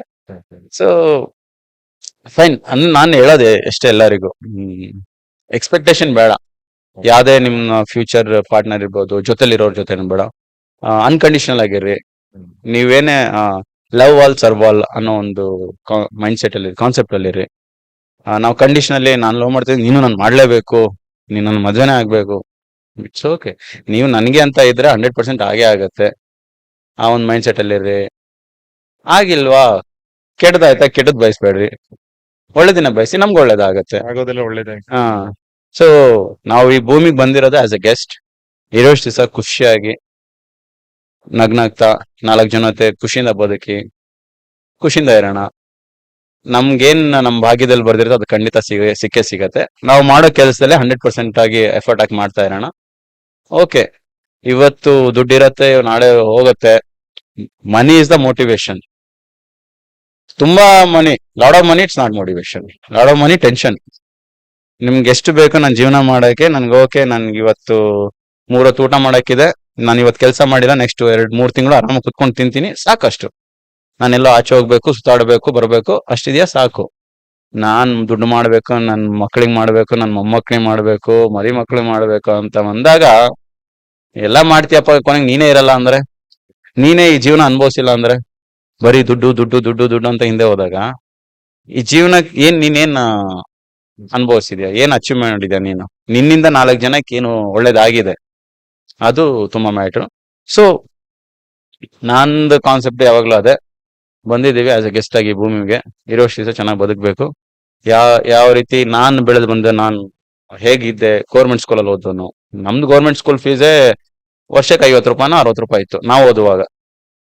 ಸೊ ಆ ಟೈಮಲ್ಲಿ ನನ್ ಜೊತೆ ಇದ್ದಿದ್ದು ಹುಡುಗರದು ಮೈಂಡ್ ಸೆಟ್ ಯಾವ ತರ ಇತ್ತು ಅವಾಗೆಲ್ಲ? ಮಗ ಬಿಡೋ, ನಮ್ಗೆಲ್ಲ ಏನು, ನಾವು ಗೌರ್ಮೆಂಟ್ ಸ್ಕೂಲ್ ಅವರು, ವೈಟ್ ಶರ್ಟ್, ಕಾಕಿ ಪ್ಯಾಂಟ್, ಯೂನಿಫಾರ್ಮ್, ಚಪ್ಪಲಿ ಹಾಕು, ಶೂ ಹಾಕು, ಬಿಟ್ರೆ ಬಿಡು, ಯಾರು ಕೇಳೋರಿಲ್ಲ ಹೇಳೋರಿಲ್ಲ, ಸ್ಕೂಲ್ ಹೋಗು ಬಿಡು. ಯಾರು ಈ ಕಾನ್ವೆಂಟ್ ಸ್ಕೂಲ್ ಹೋಗೋ ಮಕ್ಳನ್ನೆಲ್ಲ ಬ್ಲೇಸರು, ಶೂ, ಟೈ, ಬೆಲ್ಟ್ ಹಾಕೊಂಡು ಹೋಗಿ ನೋಡೋಣ. ಅವ್ರದ್ದೆಲ್ಲ ನೋಡ್ ಜೀವನ, ಅವರೆಲ್ಲ ಮುಂದೆ ಎಲ್ಲ ಹಾಕ್ತಾರೆ. ಅವರೆಲ್ಲ ಮುಂದೆ ನಾವು ಆಗ್ಬೋದು, ನಮ್ಗೆ ಯಾಕಾಗಲ್ಲ? ಆಗಲ್ಲ ಮಗ, ಅಯ್ಯೋ ಅವರೆಲ್ಲ ಆಲ್ರೆಡಿ. ಸೊ ಆ ತರ ಮೈಂಡ್ ಸೆಟ್ ಇರೋರಿಗೆ ನಾನು ಅವಾಗ ಹೇಳ್ತಿದ್ದೆ, ನಾವು ಅವರಿಂದ ಸೂಪರ್ ಆಗ್ತೀವಿ. ಈಗ ಆ ತರ ಮೈಂಡ್ ಸೆಟ್ ಈಗ್ಲೂ ಇದೆ ನಮ್ಮಲ್ಲಿ, ಹಳ್ಳಿಗಳಲ್ಲಿ, ಚಿಕ್ಕ ಚಿಕ್ಕ ಊರುಗಳಲ್ಲಿ. ನಮ್ಮ ಹತ್ರ ದುಡ್ಡಿದ್ರೆ ಮಾತ್ರ ನಾವು ಸಾಧನೆ ಮಾಡಕ್ ಸಾಧ್ಯ. ಆ ತರ ಒಂದು ಮೈಂಡ್ ಸೆಟ್ ಇದೆ. ಅಂತವ್ರಿಗೆಲ್ಲ ಕಾಂತರ ಜಗಸ ಒಂದು ಉದಾಹರಣೆ. ನಾನ್ ಗೌರ್ಮೆಂಟ್ ಸ್ಕೂಲಲ್ಲಿ ಓದಿದ್ದಪ್ಪ, ವರ್ಷಕ್ಕೆ 50 ರೂಪಾಯಿ ಫೀಸು. ಅಟ್ಲೀಸ್ಟ್ ಇವಾಗೆಲ್ಲ ಗೌರ್ಮೆಂಟ್ ಸ್ಕೂಲಲ್ಲಿ ಓದೋ ಮಕ್ಕಳಿಗೆ ಶೂ, ಬ್ಯಾಗು, ಬಟ್ಟೆ, ಪುಸ್ತಕ, ಸೈಕಲ್, ಲ್ಯಾಪ್ಟಾಪ್ ಎಲ್ಲ ಕೊಡ್ತಾ ಇದಾರೆ. ನಮ್ಗೆ ಓದುವಾಗ ನಮ್ ಬರೀ ಒನ್ಲಿ SC ST ಕ್ಯಾಸ್ಟ್ ಅವ್ರಿಗೆ ಮಾತ್ರ ಕೊಡ್ತಾ ಇದ್ರು. ನಾವು ಜನರಲ್ ಕಾಸ್ಟ್, ನಾವು ಎಂತ ಮರ್ಯ, ನಾವು ಜನರಲ್ ಕಾಸ್ಟ್, ನಾವೇನ್ ಬಡವ್ರು ಇರಲ್ವಾ, ನಿಮ್ಗೂ ಕೊಡ್ಬೇಕಲ್ಲ, ಆ ತರ ಎಲ್ಲ ನಾವು ಫೀಲ್ ಮಾಡ್ತಿದ್ದವರು. ಇವನ್ ನಾನು ಸ್ಪೋರ್ಟ್ಸ್ ಅಲ್ಲಿ ಇದ್ದಾಗ್ಲೂ ಕೂಡ ಇದೊಂದು ಪಾರ್ಶಾಲಿಟಿ ಚೇಂಜ್ ಆಗ್ಬೇಕು ನಮ್ಮಲ್ಲಿ. ಗೌರ್ಮೆಂಟ್ ಏನು, ನೀವು SC SC ಕ್ಯಾಸ್ಟಾ, ಸ್ಟೇಟ್ ಮೆಡಲ್ ಮಾಡಿ 1 ಲಕ್ಷ ದುಡ್ಡು ಕೊಡ್ತಾರೆ. ನೀವು ಜನರಲ್ ಕಾಸ್ಟಾ, 1 ರೂಪಾಯಿ ಇಲ್ಲ ಸ್ಕಾಲರ್ಶಿಪ್. ನೀವು ಬರೀ ನ್ಯಾಷನಲ್ ಮೆಡಲ್ ಮಾಡಿ ಅವಾಗ ಕೊಡ್ತೀರಿ ಸ್ಕಾಲರ್ಶಿಪ್. ಈಗ SC ST ಮತ್ತೆ ಏನ್ ಹೇಳ್ತಾರೆ, OBC ಇಲ್ಲ, ಓನ್ಲಿ SC ST ಮಾತ್ರ. ನೀವು ಜನರಲ್ ಕಾಸ್ಟ್ ಅವ್ರು ನ್ಯಾಷನಲ್ ಮೆಡಲ್ ಮಾಡಿದ್ರೆ 2 ಲಕ್ಷ ಇದ್ರೆ, SC ST ಅವರಿಗೆ 5 ಲಕ್ಷ ಹಂಗಿರುತ್ತೆ. ಸೊ ಅಟ್ಲೀಸ್ಟ್ ಸ್ಪೋರ್ಟ್ಸ್ ಅಲ್ಲಾದ್ರೂ ಈಕ್ವಾಲಿಟಿ ಇರ್ಲಿ ಅಂತ. ಎಜುಕೇಶನ್ ಓಕೆ, ಬಟ್ ಇದೊಂದು ಸ್ವಲ್ಪ ಚೇಂಜಸ್ ಆಗ್ಬೇಕಷ್ಟೇ ನಮ್ಮ ಸೊಸೈಟಿನಲ್ಲಿ. ಅದು ಬಿಟ್ರೆ ಓಕೆ, ಈ ತರ ಜನಗಳು, ಈ ತರ ಸಿಚುವೇಶನ್ಗಳಿಗೆ ಕಾಂತರ ಜಗಸ ಒಂದು ಉದಾಹರಣೆ ಆಗ್ಬೇಕು ಅನ್ನೋದೊಂದು. ಮದ್ವೆನೂ ಎಲ್ಲರೂ ಆಗ್ತಾರೆ, ಮಕ್ಕಳನ್ನ ಎಲ್ಲರೂ ಮಾಡ್ಕೋತಾರೆ, ನ್ಯಾಷನಲ್ ಚಾಂಪಿಯನ್ ಎಷ್ಟು ಜನ ಆಗ್ತಾರೆ, ನಮ್ಮ ಇಂಡಿಯಾನ ಇಂಟರ್ನ್ಯಾಷನಲ್ ರೆಪ್ರೆಸೆಂಟ್ ಮಾಡಿ ಭಾರತ ಬಾವುಟನ ಆರಿಸ್ತಾರೆ. ಅದು ತುಂಬಾ ಇಂಪಾರ್ಟೆಂಟ್. ನಿಮ್ಮ ಹತ್ರ ಎಷ್ಟೇ ಆಸ್ತಿ ಇರ್ಲಿ, ಅಂತಸ್ತಿರ್ಲಿ, ದೇಶನ ರೆಪ್ರೆಸೆಂಟ್ ಮಾಡುವಂತ ಭಾಗ್ಯ ಅದು ಅರ್ನ್ ಮಾಡ್ಬೇಕು. ನಮ್ಮಪ್ಪ ಕೋಟ್ಯಾಧಿಪತಿ ಇದಾನೆ, ನಾನು ದೇಶನ ರೆಪ್ರೆಸೆಂಟ್ ಮಾಡ್ತೀನಿ ಅಂದ್ರೆ ಆಗಲ್ಲ. ನೀನ್ ಹಾರ್ಡ್ ವರ್ಕ್ ಮಾಡ್ಬೇಕು, ನೀನ್ ಎಫರ್ಟ್ ಹಾಕ್ಬೇಕು, ಆ ಸ್ಥಾನನ ಪಡ್ಕೋಬೇಕು. ಅದ್ ಯಾವ ದುಡ್ಡು ಇದ್ ಮಾಡಲ್ಲ. ಆ ದುಡ್ಡು ಸ್ವಲ್ಪ ಸಪೋರ್ಟ್ ಮಾಡತ್ತ ಅಷ್ಟೇ. ಎಂಡ್ ಆಫ್ ದ ಡೇ ನಿನ್ನ ಹಾರ್ಡ್ ವರ್ಕ್, ನಿನ್ನ ಮೈಂಡ್ ಸೆಟ್, ನಿನ್ ಸ್ಟ್ರಗಲ್ ಅದನ್ನ ಅಚೀವ್ ಮಾಡ್ಸುತ್ತೆ. ಸೊ ನಿಮ್ ರಿಟೈರ್ಮೆಂಟ್ ಪ್ಲಾನ್ಸ್ ಏನು ಸರ್? ಏನಾದ್ರು ಡ್ರೀಮ್ ಇದೆಯಾ, ಇಲ್ಲ ಹೇಗೆ? ರಿಟೈರ್ಮೆಂಟ್ ಅಲ್ಲಿ ನಾನು ಆಲ್ವೇಸ್ ಹೇಗಂದ್ರೆ, ಪ್ರತಿದಿನ ನಾನು ಹೇಳೋದೆ ಥ್ಯಾಂಕ್ ಯು ಈ ಯೂನಿವರ್ಸ್. ಈಗ ನಾನು ಬೈಕ್ ಓಡಿಸ್ಕೊಂಡ್ ಬರ್ತಾ ಇದೀನಿ ಅಂದ್ರೆ, ಬೆಳಗ್ಗೆ ಎದ್ದಾಗ ತಣ್ಣ ಗಾಳಿ ಮೇಲೆ ನೋಡ್ಕೊಂಡು ಥ್ಯಾಂಕ್ ಯು ಯೂನಿವರ್ಸ್, ಇವತ್ ನಾನು ಏನು ಇದೇನಿ ಎಲ್ಲ ನಿಂದು ದಯೆ. ಯೂನಿವರ್ಸ್ ದೇವ್ರೆ ಅಷ್ಟೇ. ಇವತ್ತೇನಿದೆ, ಇವತ್ ನಾನು ಏನ್ ಬದುಕ್ತಾ ಇದ್ದೀನಿ, ಅದು ತುಂಬಾ ಜನದ ಕನಸು ಕೂಡ. ಏನಾದ್ರೆ ಎಷ್ಟೇ ದುಡ್ಡಿದ್ರು, ಈಗ ನಾನು ಮಾಡ್ತಿರೋ ಬದುಕು ಯಾರು? ಈಗ ನೀನು ಯಾವ್ದೇ IT ಕಂಪ್ನಿಯಲ್ಲಿ ವರ್ಷಕ್ಕೆ 50 ಲಕ್ಷ ಪ್ಯಾಕೇಜ್ ಇರ್ಲಿ, ನೆಮ್ಮದಿನ ನಾನು ಬೆಳಗ್ಗೆ ಎದ್ದಿದ್ದೀನ, ಆರಾಮಾಗಿ ನಾನು ಇಷ್ಟ ಬಂದಿದ್ದು ಮಾಡ್ತಿದ್ದೀನಿ, ನಾನು ಆರೋಗ್ಯವಾಗಿರಕ್ಕೆ ಎಕ್ಸರ್ಸೈಸ್ ಮಾಡ್ತಾ ಇದ್ದೀನಿ. ಓಕೆ, ನನ್ನ ಹತ್ರ ಬಂಗ್ಲೆ ಇಲ್ಲ, ಇಂಪೋರ್ಟೆಡ್ ಕಾರ್ ಇಲ್ಲ, ಫೈನ್, ಬಟ್ ನೆಮ್ಮದಿಯಿಂದ ಇದ್ದೀನ. ಓಕೆ, ಲೈಫ್ ಪಾರ್ಟ್ನರ್ ಇಲ್ಲ, ಬೇಡ, ಒಬ್ಬನೇ ನನಗ್ ನಾನು ತುಂಬಾ ಪ್ರೀತಿಸ್ತೀನಿ, ಇಷ್ಟ ಬಂದಿದ್ದ ಕಡೆ ಹೋಗ್ತೀನಿ, ಖುಷಿಯಾಗಿದ್ದೀನಿ. ರಿಟೈರ್ಮೆಂಟ್ ಪ್ಲಾನ್ ಅಂತ ಬಂದಾಗ ಅದೇ ನಾನು 100% ಕಂಪ್ಲೀಟ್ ಕೋಚ್ ಆಗುವಾಗ ನಾನು ಇಲ್ಲ ಅಂದ್ರೆ ಒಂದು 10 ಜನಕ್ಕೆ ಫ್ರೀ ಆಗಿ ಟ್ರೈನ್ ಮಾಡ್ಬೇಕು, ಅವ್ರಿಗೆ ಒಂದು ರೋಲ್ ಮಾಡಲ್ ಅನ್ನೋದಕ್ಕಿಂತ ಒಂದು ಬ್ಯಾಕ್ ಬೋನ್ ಆಗಿ ನಿಂತ್ಕೋಬೇಕು ಅಂತ, ಆ ಲೆವೆಲ್ಗಾದ್ರೂ ನಾನು ಇರ್ಬೇಕು ಅನ್ನೋ ಒಂದು ಆಸೆ. ಈಗ ಇದಾರೆ ಹುಡುಗರು ಮಾಡ್ತಾ ಇದ್ದಾರೆ, ಬಟ್ ಅವ್ರದ್ದು ಟ್ರೈನಿಂಗ್ ಇಲ್ಲೇನೋ ಕೆಲವು ಬಂದು ಫ್ರೀ ಆಗಿ ಮಾಡ್ತಾರೆ, ನೋ ಪ್ರಾಬ್ಲಮ್. ಬಟ್ ಅವ್ರಿಗೆ ಸಪ್ಲಿಮೆಂಟ್ಸ್, ಫುಡ್, ಕಾಂಪಿಟೇಷನ್ ಎಕ್ಸ್ಪೆಂಡಿಚರ್, ರಿಕವರಿಗೆ, ಅವ್ರ ಟ್ರೈನಿಂಗ್ ಗೇರ್ಸ್, ಅಟ್ಲೀಸ್ಟ್ ಒಂದು 10 ಜನಕ್ಕಾದ್ರೂ ನಾನು ಮಾಡಬೇಕು. ಈಗ ನಾನು ರಿಟೈರ್ಮೆಂಟ್ ಅಲ್ಲಿ 100 ಆಗಬೇಕು ಆಸೆ ಇದೆ, 100,000 ಆಗ್ಲಿ ಅಂತ ಹೋಪ್ ಇರ್ಬೇಕಷ್ಟೇ. ಆಗತ್ತೆ 100% ಆಗತ್ತೆ. ನೀವು MMA ಏನೋ ಬಂದಿಲ್ಲ, ನೀವು ಫೈಟರ್ ಏನೋ ಆಗಿಲ್ಲ ಅಂದ್ರೆ ಏನ್ ಆಗ್ಬೋದಿತ್ತು ಸರ್? ಸರಿ, ಎಲ್ಲಿ ನೋಡ್ಬೋದಿತ್ತು ನಾವು? ಆಕ್ಚುಲಿ ನನ್ಗೆ ಆರ್ಮಿ ಸೇರ್ಬೇಕಂತ ಸಖತ್ ಇಷ್ಟ ಆಯ್ತು. ಸೊ ತುಂಬಾ ಕುಳ್ಳ ಇದ್ದೆ, NCCಗೂ ಸೇರ್ಸ್ಕೊಂಡಿರ್ಲಿಲ್ಲ, ಬೇಜಾರಾಗಿತ್ತು. ಒಟ್ನಲ್ಲಿ ಆ ಡಿಪಾರ್ಟ್ಮೆಂಟ್ ಅಲ್ಲಾದ್ರೂ ಸೇರ್ಬೇಕು ಅಂದ್ರೆ ಡಿಫೆನ್ಸ್ ಅಲ್ಲಿ ಜಾಯ್ನ್ ಆಗಿದೆ. ಇಲ್ಲ ಅಂದಿದ್ರೆ ನನ್ಗೆ ಟೀಚರ್ ಆಗಕ್ ತುಂಬಾ ಇಷ್ಟ ಆಯ್ತು. ಟೀಚರ್ ಇಲ್ಲ, ಕಾಲೇಜ್ ಪ್ರೊಫೆಸರ್ ಆತರ. ನಾನು ಚಿಕ್ಕ ವಯಸ್ಸಲ್ಲಿದ್ದಾಗ ನಾನು ಪ್ರೈಮರಿ ಸ್ಕೂಲಲ್ಲಿ ನನ್ಗೆ ಒಬ್ರು ಸ್ಕೂಲ್ ಟೀಚರ್, ನೀನ್ ದೊಡ್ಡನಾದ್ಮೇಲೆ ಟೀಚರ್ ಆಗು, ಇಲ್ಲ ಕಾಲೇಜ್ ಲೆಕ್ಚರರ್ ಆಗು, ಇಲ್ಲ ಪ್ರೊಫೆಸರ್ ಆಗೋನವ್ರು. ನಾನು ಯಾಕೆ ಅಂತ ಇದೆ, ಬಟ್ ನನ್ಗೆ ಹೋಗ್ತಾ ಅರ್ಥ ಆಯ್ತು. ಯಾಕಂದ್ರೆ ಈಗ ನಾನು ಟೀಚಿಂಗ್ ಮಾಡುವಾಗ, ನಾನು ಈವನ್ ಎಸ್ಪೆಷಲಿ ನಾನು ಕೋಚಿಂಗ್ ಮಾಡುವಾಗ್ಲೂ ನಾನು ಎಕ್ಸ್ಪ್ಲೈನ್ ಮಾಡೋ ರೀತಿ ಇರ್ಬೋದು. ಆಮೇಲೆ ಫಸ್ಟ್ ನಾನು ಸೂಪರ್ ಫೈಟ್ ಲೀಗ್ ಆಡುವಾಗ ಪಂಜಾಬ್ ಟೀಮ್ ನ ರೆಪ್ರೆಸೆಂಟ್ ಮಾಡಿದೆ, ನನ್ನ ಕ್ಯಾಪ್ಟನ್ ಮಾಡಿರಲಿಲ್ಲ ಟೀಮ್ದು. ಒಬ್ಬ US ಫೈಟರ್, ಅವನ್ನ ಕ್ಯಾಪ್ಟನ್ ಮಾಡಿದ್ರು. ಆಮೇಲೆ ಟೀಮ್ ಮ್ಯಾನೇಜ್ಮೆಂಟ್, ಅವನಿಗೆ ಹಿಂದಿ ಬರ್ತಾ ಇಲ್ಲ, ನನಗೆ ಹಿಂದಿ ಬರ್ತಾ ಇತ್ತು. ನಮ್ಮವರೇ ಆಲ್ಮೋಸ್ಟ್ ಎಲ್ಲ ಫೈಟರ್ ಇದ್ದಿದ್ದು. ಈ ಕೋಚ್ ಏನಾದ್ರು ಎಕ್ಸ್ಪ್ಲೇನ್ ಮಾಡುವಾಗ ನಾನು ಕ್ಲೀನ್ ಎಕ್ಸ್ಪ್ಲೇನ್ ಮಾಡ್ತಾ ಇದ್ದೆ. ಒಂದು ಟೀಮ್ ವರ್ಕ್ ಆಗಿರ್ಬೋದು, ಕಮ್ಯುನಿಕೇಶನ್ ಆಗಿರ್ಬೋದು, ಒಂದು ಟೀಮ್ ಬಾಂಡ್ ಬಿಲ್ಡ್ ಮಾಡೋದಾಗಿರ್ಬೋದು, ತುಂಬಾ. ಆಮೇಲೆ ಕಾಂತರಾಜ್ಗೆ ಕ್ಯಾಪ್ಟನ್ ಮಾಡಿ ಅಂದ್ಬಿಟ್ಟು ಸೂಪರ್ ಫೈಟ್ ಲೀಗ್ ಅಲ್ಲಿ ಪಂಜಾಬ್ ಟೀಮ್ ನನಗೆ ಕ್ಯಾಪ್ಟನ್ ಮಾಡಿದ್ರು ಸೀಸನ್ 1 ಅಲ್ಲಿ. ಸೊ ಐ ಫೀಲ್ ನಾನು ಟೀಚಿಂಗ್ ನನ್ಗೆ ಬೆಸ್ಟ್ ಇದ್ದೀನಿ. ಯಾರಿಗಾದ್ರೂ ಏನಾದ್ರು ಹೇಳ್ಕೊಡೋದಾಗಿರ್ಬೋದು, ಎಕ್ಸ್ಪ್ಲೇನ್ ಮಾಡೋದಾಗಿರ್ಬೋದು. ಸೊ ಈವನ್ ಟೀಚರ್ ಆಗಿದ್ರೆ ಮತ್ತೆ ನಾನು ಎಸ್ಪೆಷಲಿ ನನ್ನ ಮಕ್ಕಳ ಜೊತೆ ಬಾಂಡಿಂಗ್ ತುಂಬಾ ಚೆನ್ನಾಗಿರುತ್ತೆ. ಈವನ್ ನನ್ನ ಕ್ಲಾಸಲ್ಲಿ ಸ್ಕೂಲ್ ಕಿಡ್ಸ್ ಎಲ್ಲ ಬರ್ತಾರೆ ಜುಡೋ, ನಾನು ಅವ್ರ ಜೊತೆ ಇದ್ದಾಗ ಅವ್ರ ಮಕ್ಕಳಾಗೆ ಇರ್ತೀನಿ. ಯಾಕಂದ್ರೆ ಒಮ್ಮೆ ಲಾಸ್ಟ್ ಅಲ್ಲಿ ಒಮ್ಮೆ ಹಿಂದೆ ಕೇಳ್ಪಟ್ಟಿದ್ದು ಒಂದ್ ಕಡೆ, ನಮ್ಮ ಮಕ್ಕಳನ್ನ ಮನಸ್ಸು ಗೆಲ್ಬೇಕಂದ್ರೆ ನಾವು ಮಕ್ಕಳಾಗಿರ್ಬೇಕಂತೆ. ಸೊ ಹಾಗಾಗಿ ಅದೊಂದು ಕಾನ್ಸೆಪ್ಟ್ ಯಾವಾಗ್ಲೂ ನಮ್ಮ ಮಕ್ಳು ತಡುವಾಗ ಅವ್ರ ಜೊತೆ ಕಾಮಿಡಿ ಮಾಡ್ತಾ ಇರ್ತೀನಿ, ಫನ್ ಮಾಡ್ತಾ ಇರ್ತೀನಿ. It's good, different feeling. So I am blessed ಅಂತಾನೆ ಹೇಳ್ಕೊಳ್ತೀನಿ. ಒಂದು ದೇವರು ಯಾವತ್ತ ಇಂದಿಗೂ ಕೂಡ ನೆವರ್ ಗಿವ್ ಅಪ್ ಅನ್ನೋ ಒಂದು ಮೈಂಡ್ ಸೆಟ್ ಕೊಟ್ಟಿದ್ದಾನೆ. Never settle for anything, always keep growing, keep work hard. ದಿನದಿಂದ ದಿನಕ್ಕೆ ಬೆಳಿಲಿಕ್ಕೆ 1% ಆದ್ರೆ ಹಾರ್ಡ್ ವರ್ಕ್ ಮಾಡ್ತಾ ಇರಬೇಕು. Never settle for anything. ಆಮೇಲೆ ಐ ಆಮ್ ಬ್ಲೆಸ್ಡ್ ಫಾರ್ ಏನು ಜನರ ಪ್ರೀತಿ ಇದೆ, ಎಲ್ಲ ಆಚೆ ಹೋದಾಗ ಜನ ಗುರ್ಸೋದಿರ್ಬೋದು. ಇದು ಒಂಥರ ಡಿಫ್ರೆಂಟ್ ಫೀಲಿಂಗ್. ಯಾಕಂದ್ರೆ ಒಬ್ಬ ಬಿಸ್ನೆಸ್ ಮ್ಯಾನ್ಗೆ ಕೊಡುವಂತ ರೆಸ್ಪೆಕ್ಟ್, ಒಬ್ಬ ಪೊಲಿಟಿಷಿಯನ್ ಬಿಸ್ನೆಸ್ ಮ್ಯಾನಿಗೆ ಕೊಡುವ ರೆಸ್ಪೆಕ್ಟೇ ಬೇರೆ. ಒಬ್ಬ ಆರ್ಟಿಸ್ಟ್ ಮತ್ತೆ ಒಬ್ಬ ಸ್ಪೋರ್ಟ್ಸ್ ಮ್ಯಾನಿಗೆ ಸಿಗುವಂತ ಒಂದು ಲವ್, ರೆಸ್ಪೆಕ್ಟೇ ಬೇರೆ. ಸೊ ನನ್ಗೆ ಈ ಸಲ ಲಾಸ್ಟ್ ಫೈಟ್ ಅಲ್ಲಿ ಆದಾಗ್ಲೂ ಅಷ್ಟೇ, ನನ್ಗೆ ಇಟ್ಸ್ ಲೈಕ್ ಡ್ರೀಮ್. ನಾನು ಅದನ್ನ ಇಮೋಷನಲ್ ಆದ್ರ C first of all I don't CRY. ನನ್ಗೆ ಆ ಟೈಮಲ್ಲಿ ನಮ್ಮ ಜನ ನೋಡಿ ಎತ್ಕೊಂಡು ತಿರುಗಾಡಿ ಅದು ಎಕ್ಸ್ಪ್ಲೇನ್ ಮಾಡಕ್ ಆಗಲ್ಲ ಆ ಫೀಲಿಂಗ್ ನ. ಯಾಕಂದ್ರೆ ಎಷ್ಟು ಜನಕ್ಕೆ ಸಿಗುತ್ತೆ ಅದು. ಓಕೆ, ಅದು ಒಬ್ಬ ಕ್ರಿಕೆಟರ್ಗೆ, ಒಬ್ಬ ಮೂವಿ ಸ್ಟಾರ್ಗೆ ಸಿಗತ್ತೆ. ಓಕೆ, ಒಬ್ಬ ಫೈಟರ್ಗೆ ಜನ ಕೇಜ್ ಒಳಗಡೆ ನುಗ್ಬಿಟ್ಟು ಹೆಗ್ಲ ಮೇಲೆ ಎತ್ಕೊಂಡು ಕೆಳಗಡೆನೆ ಬಿಡ್ತಾ ಇಲ್ಲ, ನನಗೆ ಎತ್ಕೊಂಡು ಕುಣಿಸ್ತಾ ಇದಾರೆ. Like thank you so much ಅನ್ಕೊಳ್ಳೋ ದೇವರಿಗೆ, ಥ್ಯಾಂಕ್ಸ್ ಫಾರ್.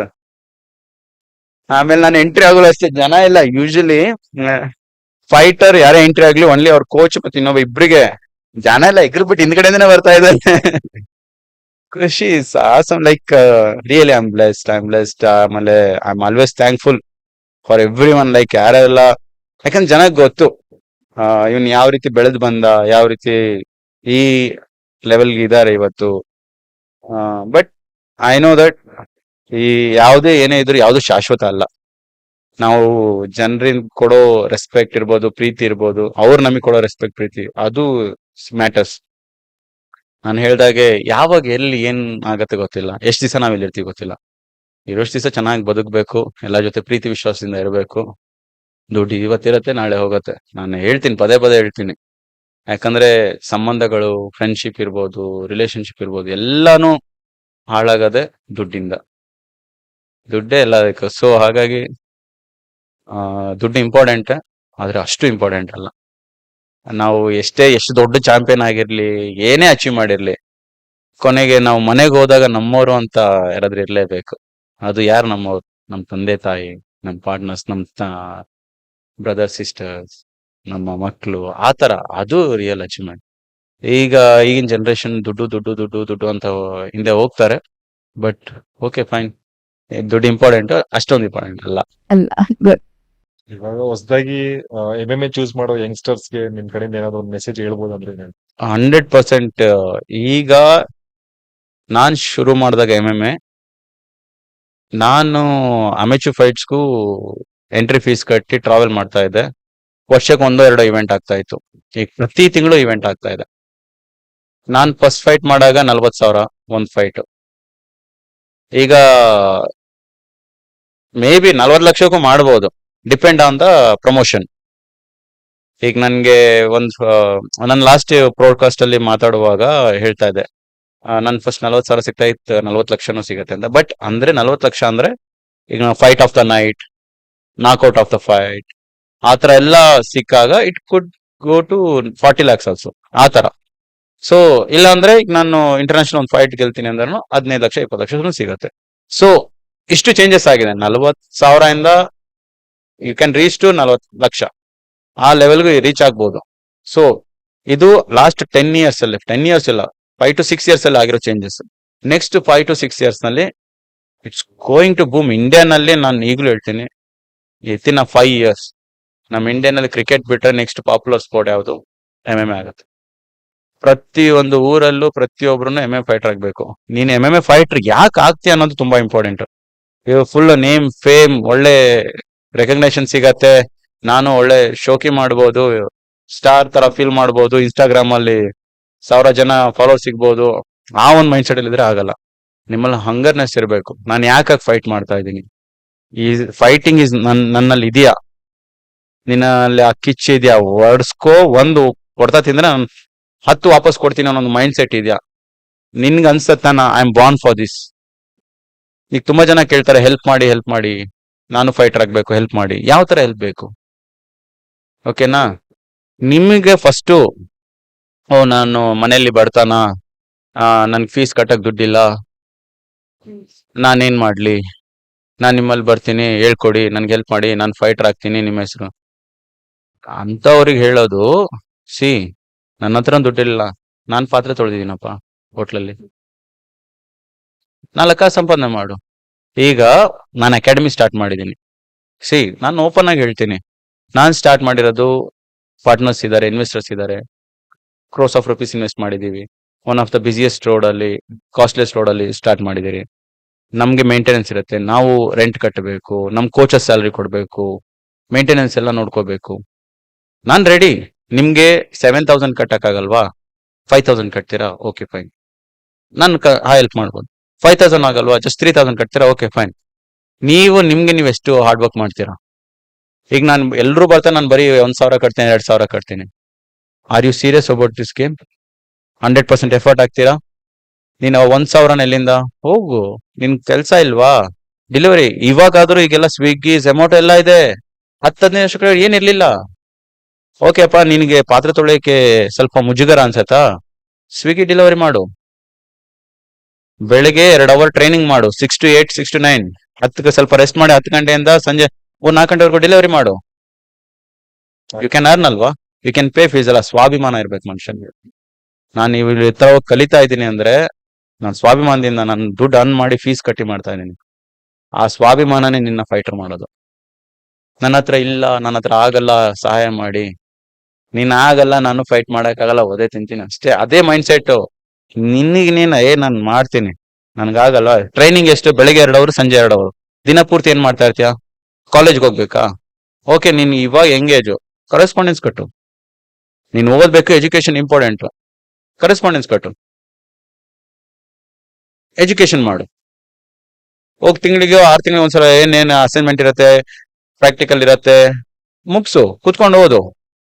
ಸಾಯಂಕಾಲ ನೀನು ಬೆಳಗ್ಗೆ 2 ಅವರ್ ದಿನ ಪೂರ್ತಿ ಸ್ವಿಗ್ಗಿ ಡೆಲಿವರಿ ಮಾಡು, ಮತ್ತೆ 2 ಅವರ್ ಸಾಯಂಕಾಲ ಟ್ರೈನಿಂಗ್ ಮಾಡು, ಮತ್ತೆ ರೆಸ್ಟ್ ಮಾಡು. ಸಾಯಂಕಾಲ ಕುತ್ಕೊಂಡು ಓದ್ಕೊ ಮನೇಲಿ. ನಿನಗೆ ಸಡನ್ ಸ್ಟಾರ್ಟ್ ಮಾಡ್ತಿದ್ದಂಗೆ ನಿನಗೆ 30,000 40,000 ಸಂಬಳ ಬೇಕು ಅಂದ್ರೆ ಇಲ್ಲಪ್ಪ. ನಿನಗ್ ನಿನ್ ತಿಂಗಳು ಜೀವನ ನಡ್ಸಕ್ ಎಷ್ಟು ಬೇಕು? ನನ್ ಮನೇಲಿ ಬಡತನ, ನಮ್ಮ ಅಪ್ಪ ಅಮ್ಮ ದುಡ್ಡು ಕೊಡಲ್ಲ. ಕೈಲಾಗ್ಲಿಲ್ದವ್ರು ಹೇಳೋದದು. ಅವ್ರು ಬ್ಯಾಡ್ ಫೀಲ್ ಮಾಡಿದ್ರು ಇಲ್ಲ. ಯಾಕಂದ್ರೆ ನನ್ಗೆ ಅಂತವ್ರನ್ನೆಲ್ಲ ನೋಡ್ದಾಗ ಕೋಪ ಬರುತ್ತೆ ನನಗೆ. ಇಲ್ಲ ಅಂತ ಹೇಳ್ಬೇಡ್ರಿ, ನಾನ್ ಮಾಡ್ತೀನಿ, ನೀನ್ ಮಾಡ್ತೀನಿ ಅನ್ನೋ not qualified for the fighters mind set ಅಲ್ವಾ? ಇವಾಗ ಏನೋ ಹೆಲ್ಪ್ ಇಲ್ಲ ಏನೋ ಕೇಳ್ತಾ ಇದಾರೆ ಅಂದ್ರೆ ದಟ್ ಮೈಂಡ್ ಸೆಟ್ ಇಲ್ಲ. First of all they not prepared for that ಅಂತ. ನಾನು ಹೇಳೋದ ಓಕೆ, ಕೆಲ್ಸ ಯಾವ್ದಾದ್ರೇನ್ ಮೇಡಮ್, ಕಾಯಕವೇ ಕೈಲಾಸ. ಎಷ್ಟೇ ದೊಡ್ಡದಾಗ್ಲಿ, ನಾನು ಯಾವನ ಹತ್ರ ಹೋಗಿ ಭಿಕ್ಷೆ ಬೇಡ್ತಾ ಇಲ್ಲ. ನಾನು ಸ್ವಾಭಿಮಾನದಿಂದ, ನಾನು ಹೋಟೆಲ್ ಅಲ್ಲಿ ಪಾತ್ರೆ ತೊಳೆದ್ರು, ಡೆಲಿವರಿ ಬಾಯ್ ಕೆಲಸ ಮಾಡಿದ್ರು, ಸ್ವಾಭಿಮಾನದಿಂದ ನಾನು ಆಡ್ಬೇಕು. ನಾನು ಯಾರೋ ನಮ್ಮ ಅಪ್ಪನ ಅಮ್ಮನ ದುಡ್ಡು ಕೇಳ್ತಾ ಇಲ್ಲ. ಆ ಸ್ವಾಭಿಮಾನವನ್ನ ಸ್ಟ್ರಾಂಗ್ ಮಾಡೋದು.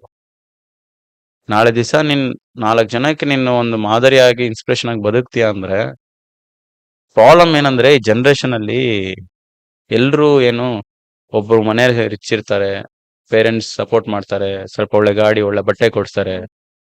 ಏಜು ಅಷ್ಟೇ ಮೇಡಮ್. ಸಮ್ಟೈಮ್ಸ್ ಏನ್ ಮಾಡಕ್ ಆಗಲ್ಲ. ನನ್ಗೂ ಆ ಬೈಕ್ ಬೇಕು, ನನ್ಗೂ ಆ ಫೋನ್ ಬೇಕು, ನಾನು ಆತರ ಬಟ್ಟೆ ಹಾಕ್ಬೇಕು. ಇದು ಸ್ಯಾಕ್ರಿಫೈಸ್ ಮಾಡ್ಬೇಕು ನೀವು. ಅವನ ಆಸೆಗಳಿದೆಲ್ಲ ಸ್ಯಾಕ್ರಿಫೈಸ್ ಮಾಡ್ರಿ. ಇವತ್ತು ಅವ್ರ ಅಪ್ಪ ಅಮ್ಮ ಅವ್ರಿಗೆ ಒಳ್ಳೆ ಬಟ್ಟೆ, ಒಳ್ಳೆ ಬೈಕ್, ಒಳ್ಳೆ ಫೋನ್ ಕೊಡ್ಸಿರ್ಬೋದು. ಈಗ ನಿಮ್ಮ ಅಪ್ಪ ಅಮ್ಮ ಕೊಡ್ಸ್ತಾ ಇಲ್ಲ. ಬಟ್ ನಾಳೆ ದಿವಸ ಈಗೇನ್ ನೀವು ಆ ಆಸೆ ಅನ್ನೋದನ್ನ ನೀವು ಮುದ್ರಿಸ್ಕೊಂಡು, ಸ್ಯಾಕ್ರಿಫೈಸ್ ಮಾಡ್ಕೊಂಡು, ತಡ್ಕೊಂಡು, ಹಾರ್ಡ್ ವರ್ಕ್ ಮಾಡಿ, ನಾಳೆ ದಿವಸ ನೋಡಿ ಖುಷಿಯಾಗಿ, ನೆಮ್ಮದಿಯಿಂದ, ಪ್ರೌಡ್ ಆಗಿ ಬದುಕ್ತಾ ಇರ್ತೀರಾ. ನಾನೇನೇ ಮಾಡಿದ್ರು ನನ್ನ ಸ್ವಂತ, ನನ್ನ ಖರ್ಚು ನಂದಿದ್ರಿಂದ, ನನ್ನ ಎಫರ್ಟ್ ಇಂದ ನಾನು ಮಾಡ್ತಾ ಇದ್ದೀನಿ ಅನ್ನೋದು. ನಾನು ಯಾರಿಗೋ ಮೆಚ್ಚಿಸ್ಬೇಕು, ಯಾರಿಗೋ ಶೋ ಆಫ್ ಮಾಡ್ಬೇಕಿಲ್ಲ. ನೀವ್ ಯಾವಾಗ ನಾನು ಅವ್ರಿಗೆ ಹಂಗ್ ತೋರ್ಸ್ಕೋಬೇಕು, ನಾನು ಶೋ ಆಫ್ ಮಾಡ್ಕೋಬೇಕು, ಒಂದು ಕೂಲ್ ಅನ್ಸ್ಕೋಬೇಕು ಅಂತ ಬದುಕ್ತೀರಾ ಅಂದ್ರೆ ಆಗಲ್ಲ. So that is what makes you fighter. ಅದು ತುಂಬಾನೇ ಇಂಪಾರ್ಟೆಂಟ್ ಆಗುತ್ತೆ. Okay sir, thank you so much sir. ನಮ್ ಪಾಡ್ಕಾಸ್ಟ್ ಬಂದು ಟೈಮ್ ತಗೊಂಡು ಬಂದಿದ್ದಕ್ಕೆ ತುಂಬಾ ಧನ್ಯವಾದಗಳು. ತುಂಬಾ Thank you, ತುಂಬಾ thank you. ಒಳ್ಳೆ ಇನ್ಫಾರ್ಮೇಶನ್ ಕೊಟ್ರಿ. Thank you sir. ನಿಮ್ಗೂ ಆಲ್ ದ ಬೆಸ್ಟ್. ಚೆನ್ನಾಗಿ ಮಾಡಿ, ಇನ್ನು ದೊಡ್ಡದಾಗಿ ಬೆಳೀರಿ. ನಿಮ್ಗೂ ಆಲ್ ದ ಬೆಸ್ಟ್. ಚೆನ್ನಾಗಿ ಬೆಳೀಲಿ, ವರ್ಲ್ಡ್ ಫೇಮಸ್ ಆಗಿ. Thank you.